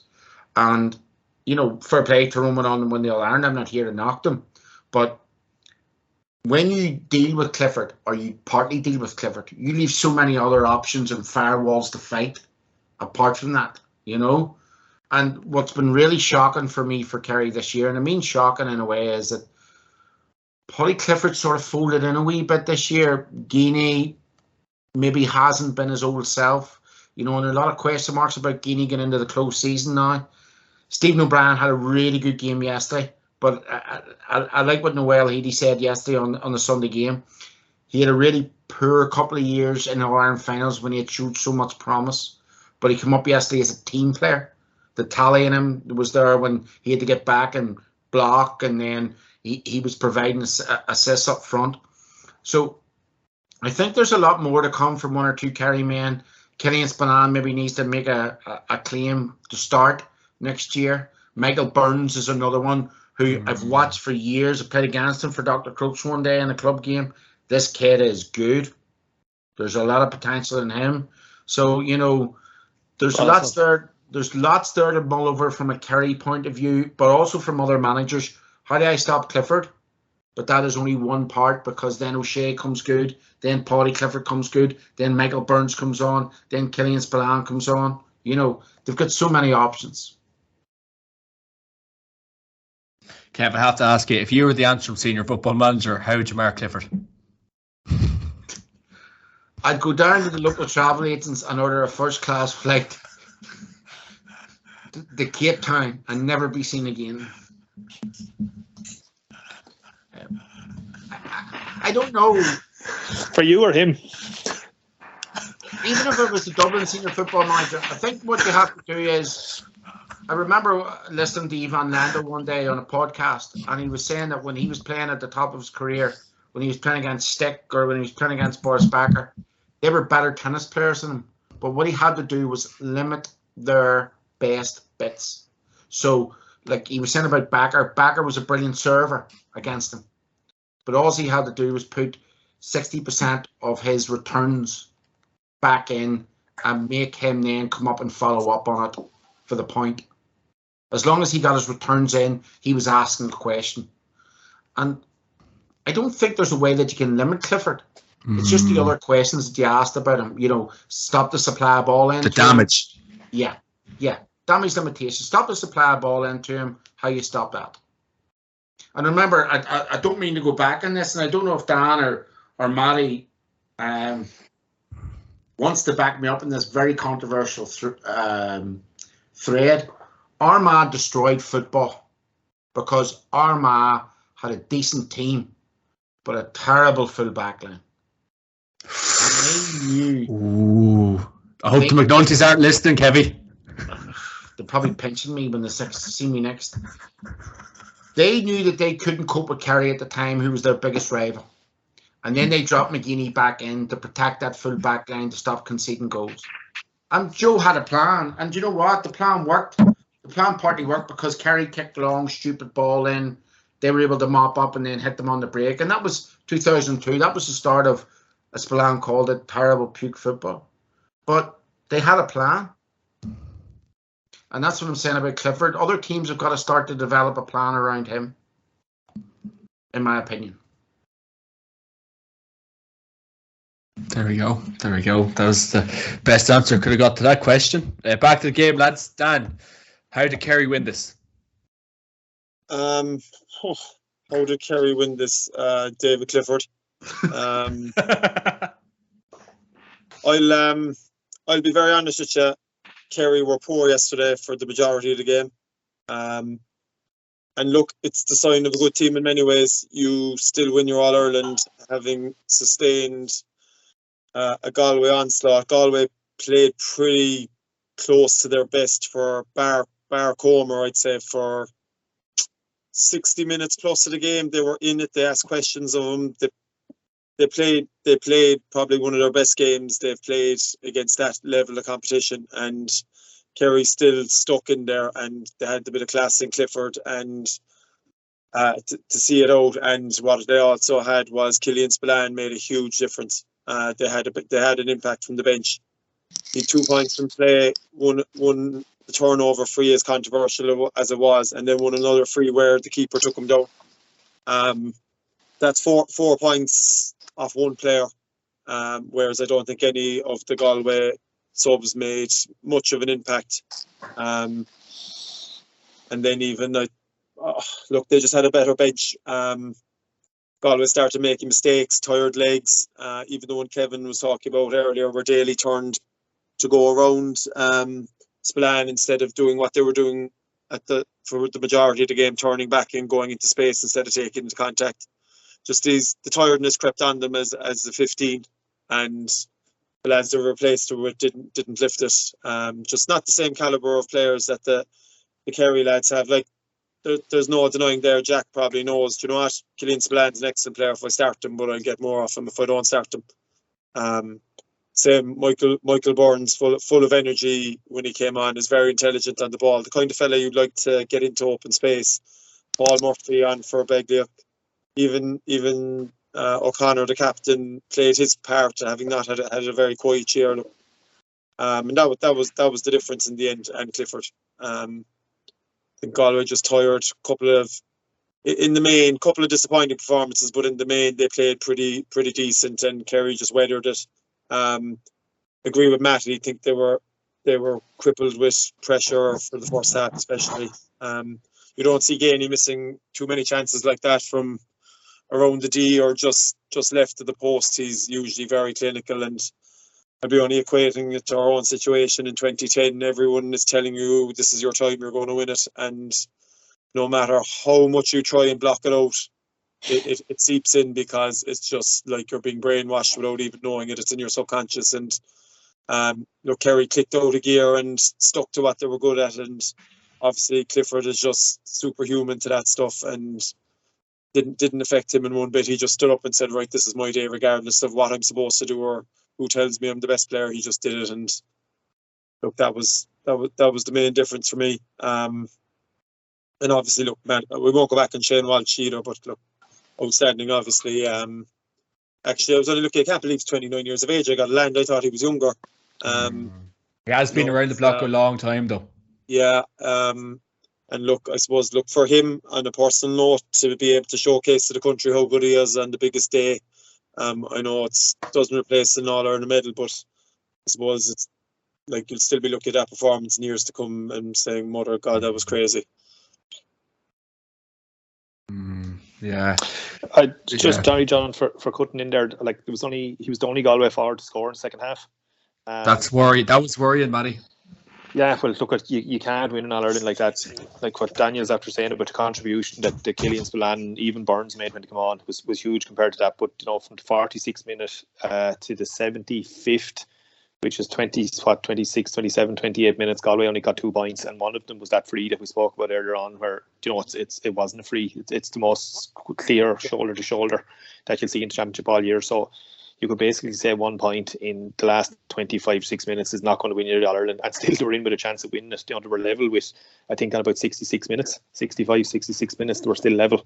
But with that kind of return, you just can't, you can't expect to win all these games. And you look at even Limerick, the hurling final, you have to get something from your bench coming on. It's, they're talking about it in rugby for years about finishers and what they're calling them, whatever you want to call them, but you have to get something from the guys coming on. But like I said, 2 points in the last, I think it was 28 minutes. Just isn't going to cut it. And one of those was from McDade as well. So 1 forward scoring in the second half. And 2 points in the last 28 minutes. Just is not going to get the job done. John, there was a vital time in the match as well, Matty, Dan, and maybe the viewers that watch us in can watch it back. I think it's in the 54th minute. Galway catch a kick out, and Matthew Kinney picks up the ball, and he's very one-dimensional. He's looking this way into the corner of the canal. Stroke. The three boys over the top down the middle, was it? And the 3 boys are inside, and the game's level. Yeah. And it's a clear goal chance, Dan. Do you remember it? Yeah, I remember it well. They win the ball, and he's one-dimensional, and he's running out towards the corner of the canal end in the Hogan stand, and the boys, all he has to do is turn back on himself, and Galway have an overload of 3-on-1. Yeah. And it's a goal chance. And that was at 14 each or 16 each. And that was a pivotal point in the match because, as the lads rightly articulate, after that, Galway sort of ran out of gas, if you want to put it that way. And didn't have anything, no disrespect to the subs that come on, but didn't really have anything to produce from the bench. And I thought that was a pivotal time in the game. If Galway had got that major at that time, they would have then sat back in and invited Kerry on to them, if you know what I mean. So, that's maybe something for the viewers to go back and look at again. That was a bad decision by Matthew Kinney at that stage. I think he actually loses the ball with quite a clumsy hand pass. The Johnny Healy goal chance in the first half as well would have given Galway a serious cushion. Stephen O'Brien did well to track the run, and I think he didn't actually block it with his hands. I reckon he hit off his shoulder. It was a bit fortuitous, but he was still there. But Galway get 3 or 4 ahead at that stage, and you know what? You start asking questions then, and Galway don't have to come out and play as much. It's just... Now you could say that Paddy Clifford possibly could have got a penalty and maybe should have even got a goal straight after it as well. So it was fairly dramatic stuff all through. Dan, will Galway get a better chance than this to win an All-Ireland title? Do you know what? It comes back to what Kevin says, that there's another 7 or 8 teams that will feel they can be Galway next year. And I suppose Galway are still relatively young, bar Conroy. They need to find more players. I was thinking there's a couple of the Corfin lads that if they were even on the bench would have made a bigger impact probably. I'm not sure what the background is there between fellas opting out and stuff, but it'll take a huge effort, you see, to get to a final and to come back quickly. You have to be obsessed with it, and you have to nearly have all your management in place again, and maybe even add to it, get a couple more strings to your bow, get a couple of other players there. I'd have found back in, say, 7, 8, 9, 10, we were lucky we had a really strong group of leaders there, and they whittled us on, and we had a good manager, but your Cantys and your Nicholas Murphys and your Alan Quirks, you just row in behind them. If they led the way, you'd row in, and Galway need their leaders to stand up as well, and I suppose get back at it. And there's no guarantees Mayo aren't going to be better next year. They'll have their couple of forwards back. They'll have a new management team. Look, it's hard for the crystal ball, but this was a huge opportunity for them. Let's not call it any other way. If you said you'd be level with Kerry with 4 minutes left in the All-Ireland final, and they weren't playing overly exuberant football, and they weren't totally on top of you, you'd have taken it. And look, as we said, I think we just alluded to, they got tired. They made the 4 or 5 mistakes that naivety probably cost them, and tiredness cost them. I think I don't know who kicked it, but there was one ball kicked in on top of the sweeper. about 2 or 3 minutes left, and they were a point down. Things they weren't doing the whole game, and that's probably what happens when you haven't been in that position before. And look, the opposite of Kerry, then Kerry saw out the game very well, to be fair to them. Last 4 or 5 minutes, they saw out the game, and they executed at that point when it needed to be done, and they knuckled down to it. They'd been there before, they got caught in these big games, and they'd learned from their mistakes. And as we said, Clifford, the bench, just made the telling difference in the end. But in fairness to Galway, I said that I think bar 1 or 2 lads not coming, they brought their A game in terms of how patient they were, how they waited for space and shots. They'd only won wide in the first half. They played a pretty optimum game, bar 1 or 2 lads. And look, Kerry just showed their class and experience in the end. John, just to add a bit of that to what Dan said, I mean, if we look at, the optimum game that Galway played, I think that's a brilliant way to put it down. They didn't have any bad shots. I think it's the 33rd minute before they get their first wide or first shot under pressure. But can Galway come back from this? I would usually say no. I was their biggest critic at the start of the year, and congratulations to them what they've done. I was near bare knuckle boxing and shooting because of this. But you're not out of the woods yet, Kevin. I know. I might. The house might go on fire or something. But anyway, and fair play to Conor McKenna getting that shout right as well. Fair play to fairness. The point I'm trying to make to you is that Galway have now started to back this up. And as I said to you before, talking to the great Sean O'Neill one day, he said Tyrone were nothing in the 50s, nothing. And all of a sudden they just worked on their youth, and then all of a sudden they came. And they keep working on their youth, and they keep doing it, and they keep doing it. Galway this year have a minor team that's just come through. So that lad into it next year, that lad into the 20s next year for them. If they start working at 20s again, look, Galway's a powerhouse of football, but you need good teams coming through. I suppose that's a great anomaly about Dan's county. They've won, I think, more under 21s than most other teams, Dan. More under 20s with Cork, They've won, maybe not all Ireland's, but you would say over the last 20 years, I'd say with the exception of that Kerry team, Sean O'Shea's team, that kind of team, we'd have had the upper hand in them, definitely, yeah. Yeah. So, I mean, you always need to build on that, and that's your next signal for success. It's not rocket science. You build a house from the bottom down, and what Pádraig Joyce can look forward to if he stays on in the job is that, there's minors coming up, there's 20s next year that are strong. So Galway will be competitive for the next 4, 5, 6 years. Will they get a better chance in this? Yes, they possibly will. You might say no. I think they might. This was a brilliant Kerry team. They didn't play well on the day, coming on the back of a brilliant Dublin team.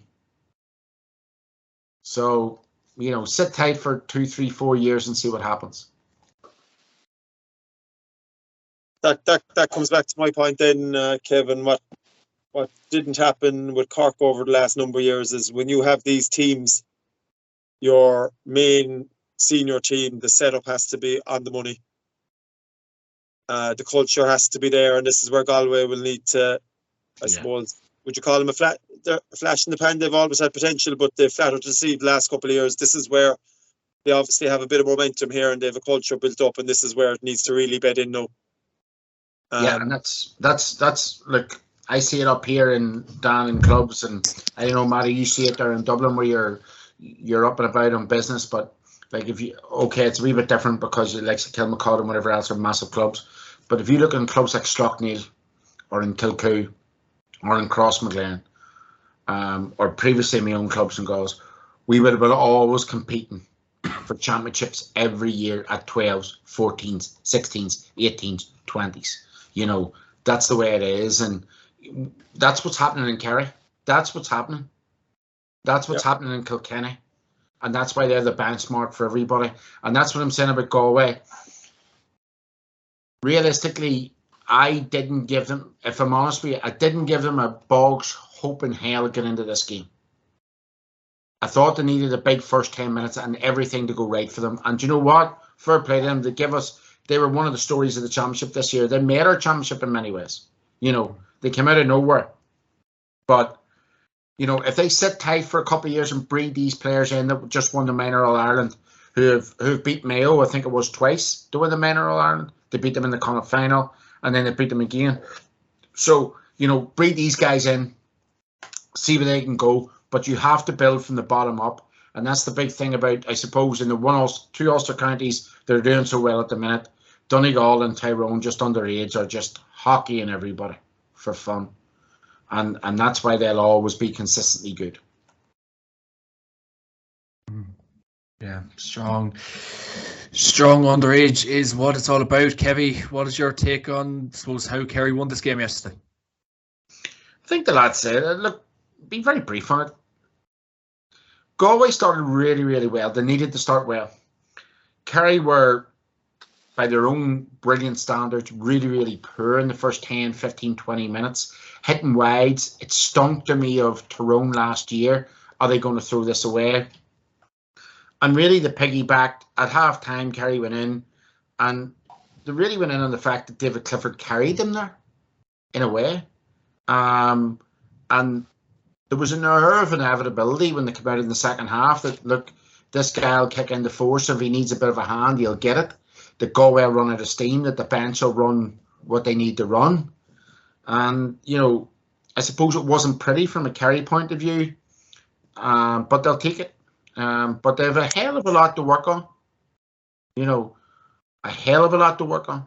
If this team, and by the way, I've said it as well as Molly, but this team has huge, huge potential to win 2, 3, 4 All-Irelands if they want in a row. But if they want to do that, yesterday's performance is not going to get them anywhere, because there's a lot of boyos sitting and wait for them. You know, I don't know. I disagree there in the sense that there's 3 or 4 there if they want it.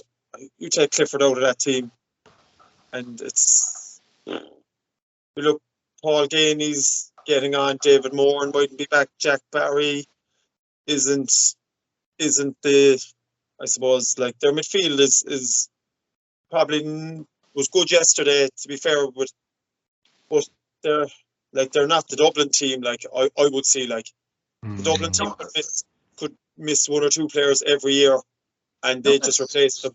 That's a fair enough point, Dan. There's no brilliant points made, and I wouldn't disagree with that. Certainly, I think that Paul Geaney's time and maybe David Moran's time is coming to an end, unfortunately, because they've been great servants and I've enjoyed watching them. And I just think that we're entering an era now where if this Kerry team wants to be what it wants to be, it has to kick on. It has to kick on. I agree with you. But what I mean by that is, do I think they have the potential? Yes. Do I think they have the armory? Yes. Do I think that they have everything in the backroom too? Yes. So it's a lot of tick box exercises down for me, for them. It's up to them to deliver as players now in terms of 2, 3, 4, 5 in a row. Yes, there's going to be a lot of focus on Clifford and on probably Paulie Clifford and on Sean O'Shea over the next couple of years. But the thing that always gets me with Kerry is back to my previous point about Galway. There's always a conveyor belt. Somebody will always step up to the mark. Somebody will always come in new. Remember when we were kids, there was Morris Fitz. Then all of a sudden there was Mike Frank. Then all of a sudden there was the Gooch. Then all of a sudden came along David Moore. David Clifford. You know, so they've just got this thing where they'll bring people new in. And I just think that they have a huge abundance of talent. What they have coming off the bench. Remember, like, let's remember back when you were playing in All-Ireland finals against them. They were bringing people like Darren O'Sullivan off the bench. They just have this knack of producing forwards, good scoring forwards. And I think they'll continue to do that.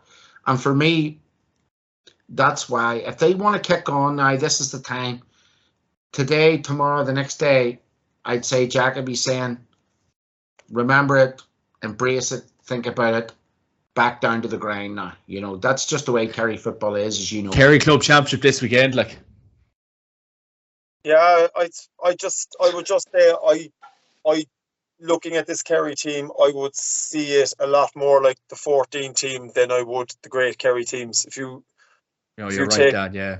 If you take David Clifford out of this team, And look, he's going to be there. Who's the obviously, but 2014 player for Kerry you'd need to take out for that team to be ordinary then? If that's I would say if Kerry can win, they'll win. They might win 1 or 2 more with this team if they go on a run like 3 or 4 in a row. I that would be a fair achievement, I would think. I think if they don't go on a run, I don't know what you think, Manny. I know you're a mad Kerry man.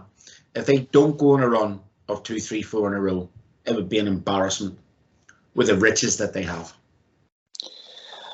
I don't know about him doing 3 or 4 in a row, but I could see him doing 3 or 5 or 6. And I think, it'd be hard to argue with that if in 4 or 5 years' time, if Clifford has 4 out of 6 All-Irelands or 4 out of 7 or 4 out of 8 even, I think that they might start taking them seriously down there then. Like, I think going forward, it's going to get more and more difficult to start stringing 2 and 3 and 4 All-Irelands back to back for anyone, for Dublin, for Limerick, for anybody. That's not to say Limerick won't do another one next year, but I think in football, like we spoke about it earlier on, the pack has closed. There is 5, maybe 6 real contenders who, if they get their house in order, absolutely on a day, like, and it only takes the likes of Clifford to miss a game, an injury, an off day, something like that, and they're gone out of the championship, and there's your 2 in a row or your 3 in a row out the window. So, like, Dublin, if you look at it, didn't miss. I wouldn't say didn't miss. They've obviously missed players all along the way, but they never, in my opinion, missed a Clifford type character from any of the All-Irelands that they won, because I don't think they would have won them without them kind of players. Like Bernard Brogan at his height missed very, very little. Allen, who came in at the end of it, O'Callaghan, Kilkenny and James McCarthy have just been 2 freaks over the last 10 years where they just seem to miss no game, with the exception of this year, probably with McCarthy. So I don't think any team can suffer the loss of the likes of a David Clifford, but if he stays fit, I can see Kerry winning 2 or 3 of the next 5, and maybe even a couple in a row, or maybe even 3 in a row. The difference for me with Dublin is Dublin in every position in the pitch and on the bench at their pimp had 80% of a David Clifford everywhere. Yeah. I don't think Kerry do. That's just my opinion. But I still think they'll win 2 or 3, but I don't think it's going to be as clear cut as it was for Dublin. And I've heard a lot of pundits going on, even dynasties and all this being talked about already. I don't think so. It's just a small bit premature, but no, I don't think there'll be a dynasty, Dan, and the reason why is Kerry have a habit of shitting the nest. Arguably this team isn't as good, or is as good as maybe the O'Shea's team, where they had the 3 O'Shea's, the O'Kenea's, the Paul Galvins, Tim Ty Kennelly coming back into that, adding into that. That was a wonder team, but they were still found out at times. They were still found out by the Ulster teams, and that was, in a way, was that a dynasty? No, not really. So, these guys have all the potential, and I agree in a small way. What you say is that they're not as strong overall as that Dublin team was. They're not as strong as a team. They're relying on excellent individuals in O'Shea to pull them out of a hole, or, maybe Michael Burns to step up, or the 2 Cliffords to step up. But I just think Dublin are in a bit of transition. I think Mayo are, dare I say it, I think they're gone. If I'm honest with you. Oh Jesus, Dan, don't say that. Actually, they don't know how to go. They don't know. They'll be terrible. They're like the lad at the house party, as I tweeted a few weeks ago. They'll get Conroy back, no, don't know who back, and they'll be same as that. And Nate O'Shea's doing a bit of modelling. He's Calvin Klein underwear at the minute, I see, Kev. Yeah, that would be the best thing for him. So, him and Brawley can do 2 Calvin Kleins together. That'd be some sight, wouldn't it?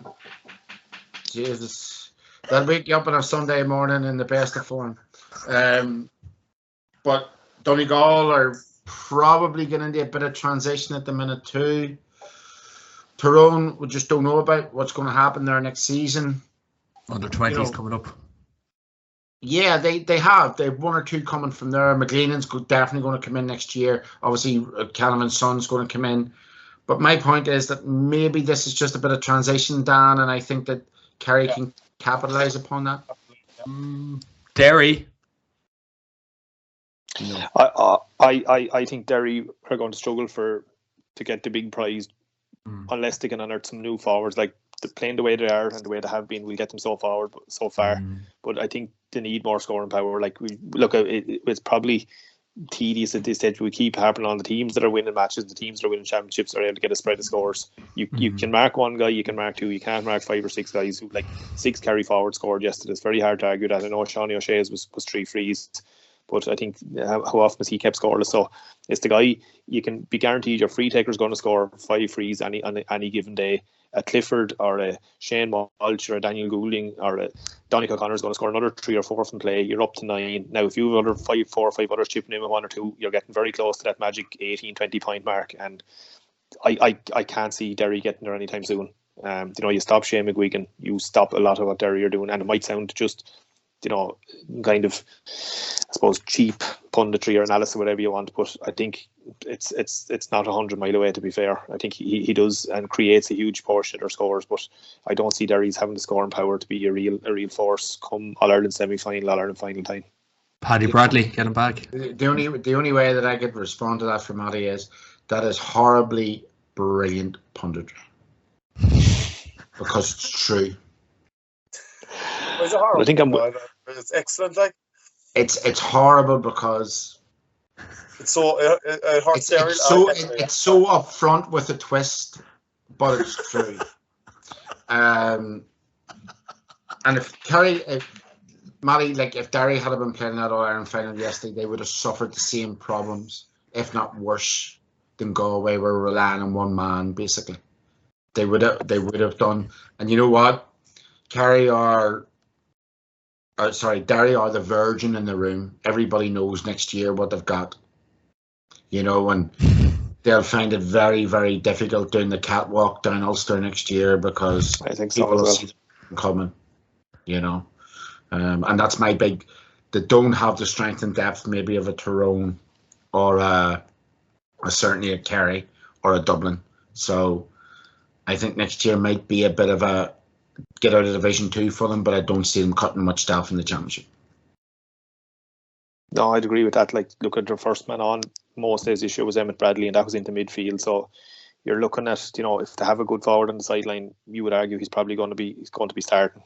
So if your first guy in most days is a midfielder where we're comfortable enough in most matches up to the semi-final, I think it's probably not ideal. And look, to be fair to Gallagher, he came up with a plan that worked this year that he probably knew they weren't going to be scoring heavily, so they had to be really mean at the back. And I think that was probably a lot of his thinking along the lines of get a lot of guys behind the ball, don't concede much, and they have potential to hit teams on the break. But I think when that's been worked out and Galway were able to stare them down and mirror them, the bit of quality up front then with Galway to hold. And I think other teams will have figured that out for next year. Look, they came and shocked everyone this year. But as we said, like Tyrone were a non-entity this year, and like without doubt, Donegal and Monaghan had regressed. So look, at fair play to them. It's great, and it's great to see them back, but I don't see them as serious All-Ireland contenders.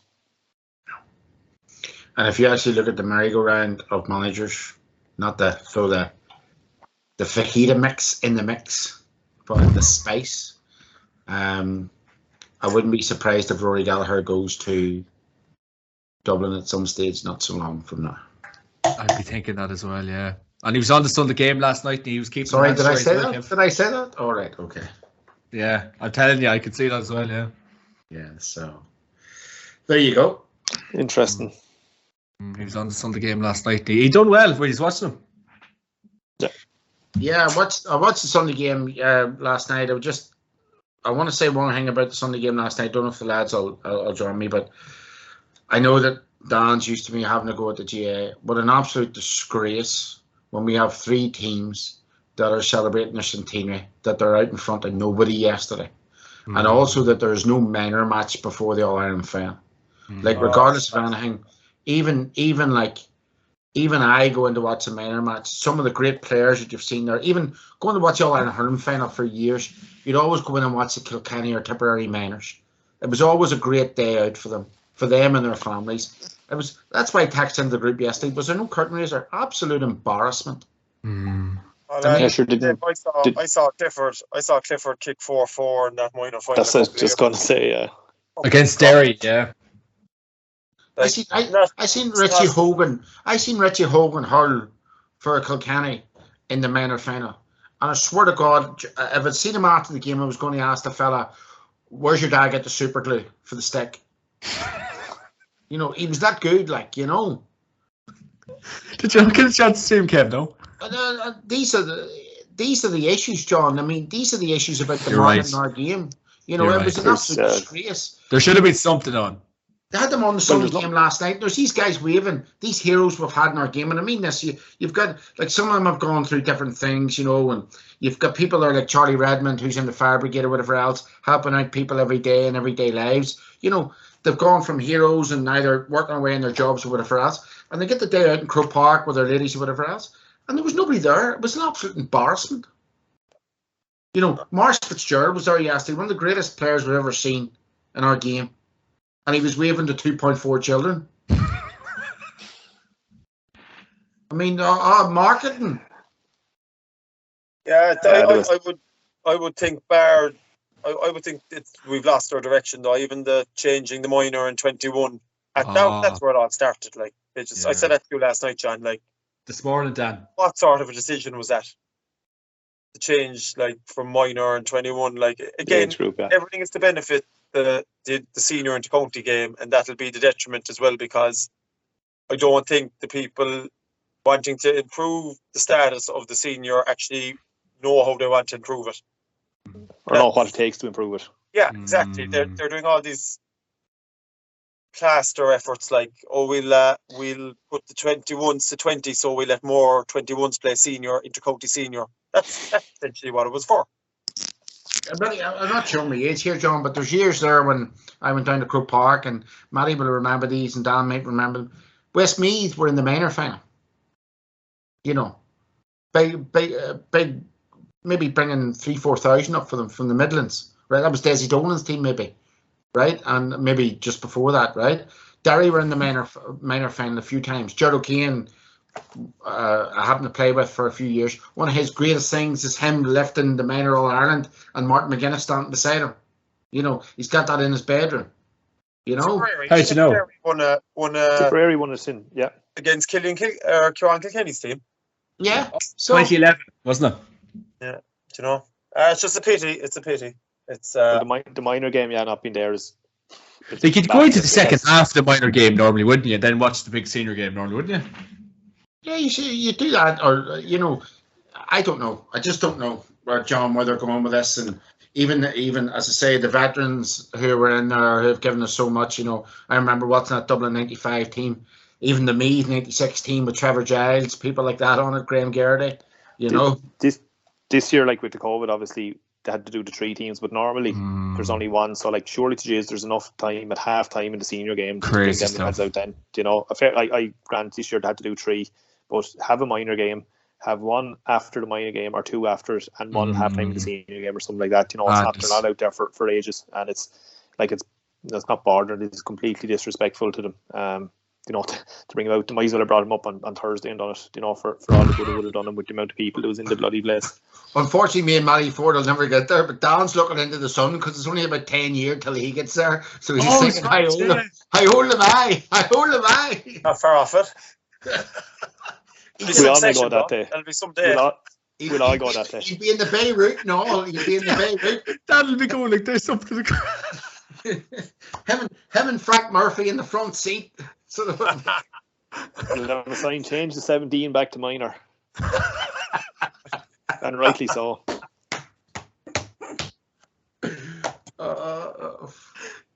That is class. Oh, Dad, we'll have to get up for your big day. We'll have to get up for your big day. 110%. That would be absolutely brilliant. 4 cents for the toasted sandwich.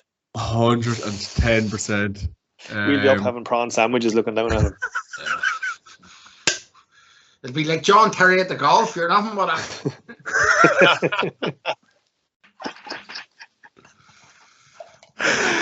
Oh, God.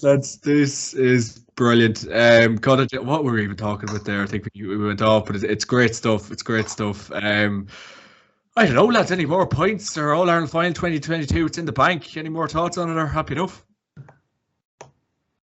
No, look, I just I suppose at the end of the year, as I said at the start and summing up the game, I just think that probably the best team in the country did win the All Ireland. I'd say there's some relief. There'll be some crack around Killarney and Tralee now for the next few days. And look, I'd say, to be fair, even in Galway, I think the place, Finn was on last week. He said the place was buzzing and you had the races this week. And look, they didn't do themselves any harm yesterday. You know, they've nothing to be ashamed of the performance yesterday. And I think had you told Pádraig and the lads on the 1st of January to be in the All Ireland final with a chance of beating Kerry, I think they'd take hand and all off you. So look, I think overall we've seen a pretty decent championship, and you know, a really fine game of football yesterday to finish it off, and probably finished off by the best footballer we might ever see. Yeah, just one thing to add from Matty says on him being the best. Like, I'm just thinking about it there again. Like what David Clifford did yesterday was. It's probably hard to explain it. Like, I was only Kerry last weekend, and lads, they had that All Ireland won by 10, 15 points. Everyone who talked that, it was just a case of turning up. And for a fella that has done it all the way for them, just to grab the game by the scruff of the neck when they were in trouble, and to see it out for the whole 70 plus minutes, is incredible stuff. Like, and what I like about him as well, he's a dog. Like, he's not a fancy footballer in the sense that he can do it all. He can mix it. He can leave the elbow in, or he can put the hand in when he needs to. He's just an all rounder. Like, he can do it all. Like, and being able to do it all under pressure then on the biggest stage, and I suppose confirm what everyone's been saying about him. It's you know, it's kudos to him. I hate saying it. They're across the border. Like, but like what he delivered yesterday was phenomenal. Like, the free at the 65th minute as well, like, it just nonchalantly just strolls over, tips it over, like what, like, in the name of God, in front of 82,000 people. But this is a guy. Remember, as Dan's just described him, as, look, he could potentially be the greatest player in our sport ever, in terms of Gaelic football. Potentially, he's a long way from it. He's all the attributes. And he's got, you know, Matty said earlier, he kicked the ball in high, he can kick off left foot, he can kick off right foot. But as Dan tried to articulate there, he's the temperament, he can, you know, he mix it when he wants to. So there's everything there for him. And you expect that of him. That's what you've now come to expect. You know, when the pressure's on, Clifford will deliver. That's how high he's raised the standards. You know, when other people like the Rian O'Neills of this world, the Shane Walshes of this world we've seen this year, have now realised that this guy has raised the bar, and they're up there doing the exact same, you know, scoring points when the pressure's on. For me, look, he has raised the bar, but this team's got to kick on now. It's got to kick on. It was a great year. It was a great year because we got some surprises. It wasn't usual Dublin. You know, Mayo go out, but also we've seen the rise of Armagh, which is great for us to see. The demise of Tyrone. Shit, did I say that? And, you know, in fairness, the Tailteann Cup was very good as well in terms of the GA. I was a wee bit sceptical, but in fairness, they've done it well, so hopefully that improves next year. But hopefully we've laid the foundations now, and we can start to have a serious, decent discussion about how we get this championship right, because I think there is a platform there. The levelling up has come. Shit, I sound like Boris Johnson there, levelling up.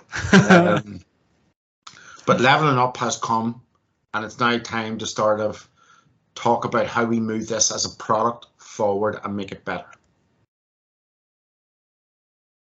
Agreed. Maddie, what were you laughing at there?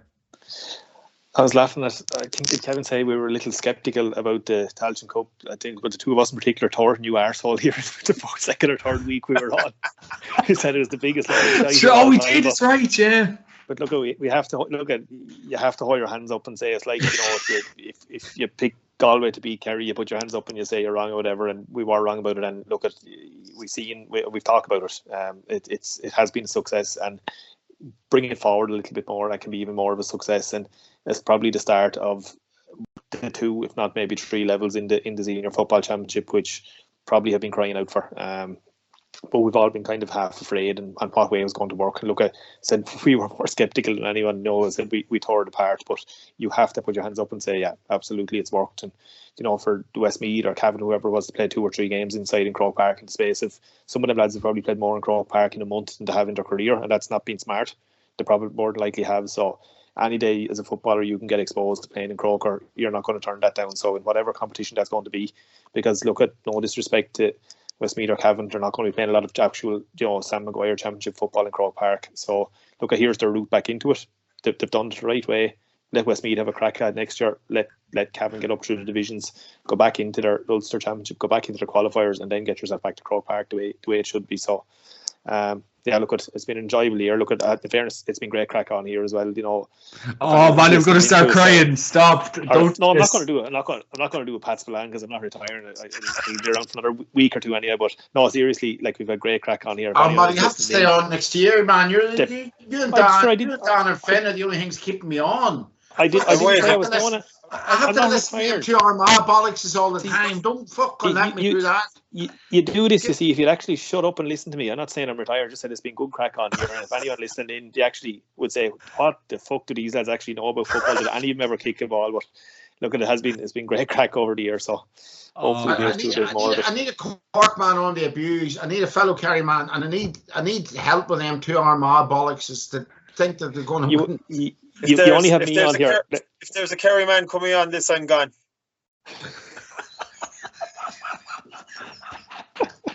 They've the whole media taken up now without taking up John Shaw as well. Like, he sounds like me, Hall Martin, when freaking walks into the Dáil bar. If he comes in here, I'm gone. Well, I'd say Daniel's safe enough, because at the moment, looking through the whole fucking lot of us, this is more of a third world podcast now than the first world of football. So I'd say we're probably safe enough. It pays like a third world podcast anyway. Well, you have to see who's running, and you should have known from day one it wasn't great. It was going to be great.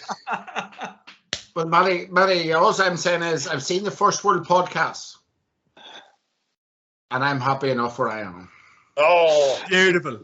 Solidarity. Oh, there's a winner. That man's a winner. Beautiful. But Kev, you're only happy to have me on here because we're actually worse than Antrim, and that's the only fucking reason you want me to stay. Matty, we've shared stories, and I'm shocked. Man, I've never said you here again. You're actually beneath me in an All-Ireland semi-final. We couldn't even make an All-Ireland semi-final. John, you forget all go on to that Digiphone doors. That's the next thing.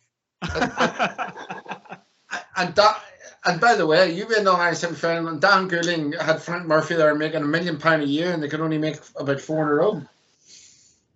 Fuck, the way good food them too.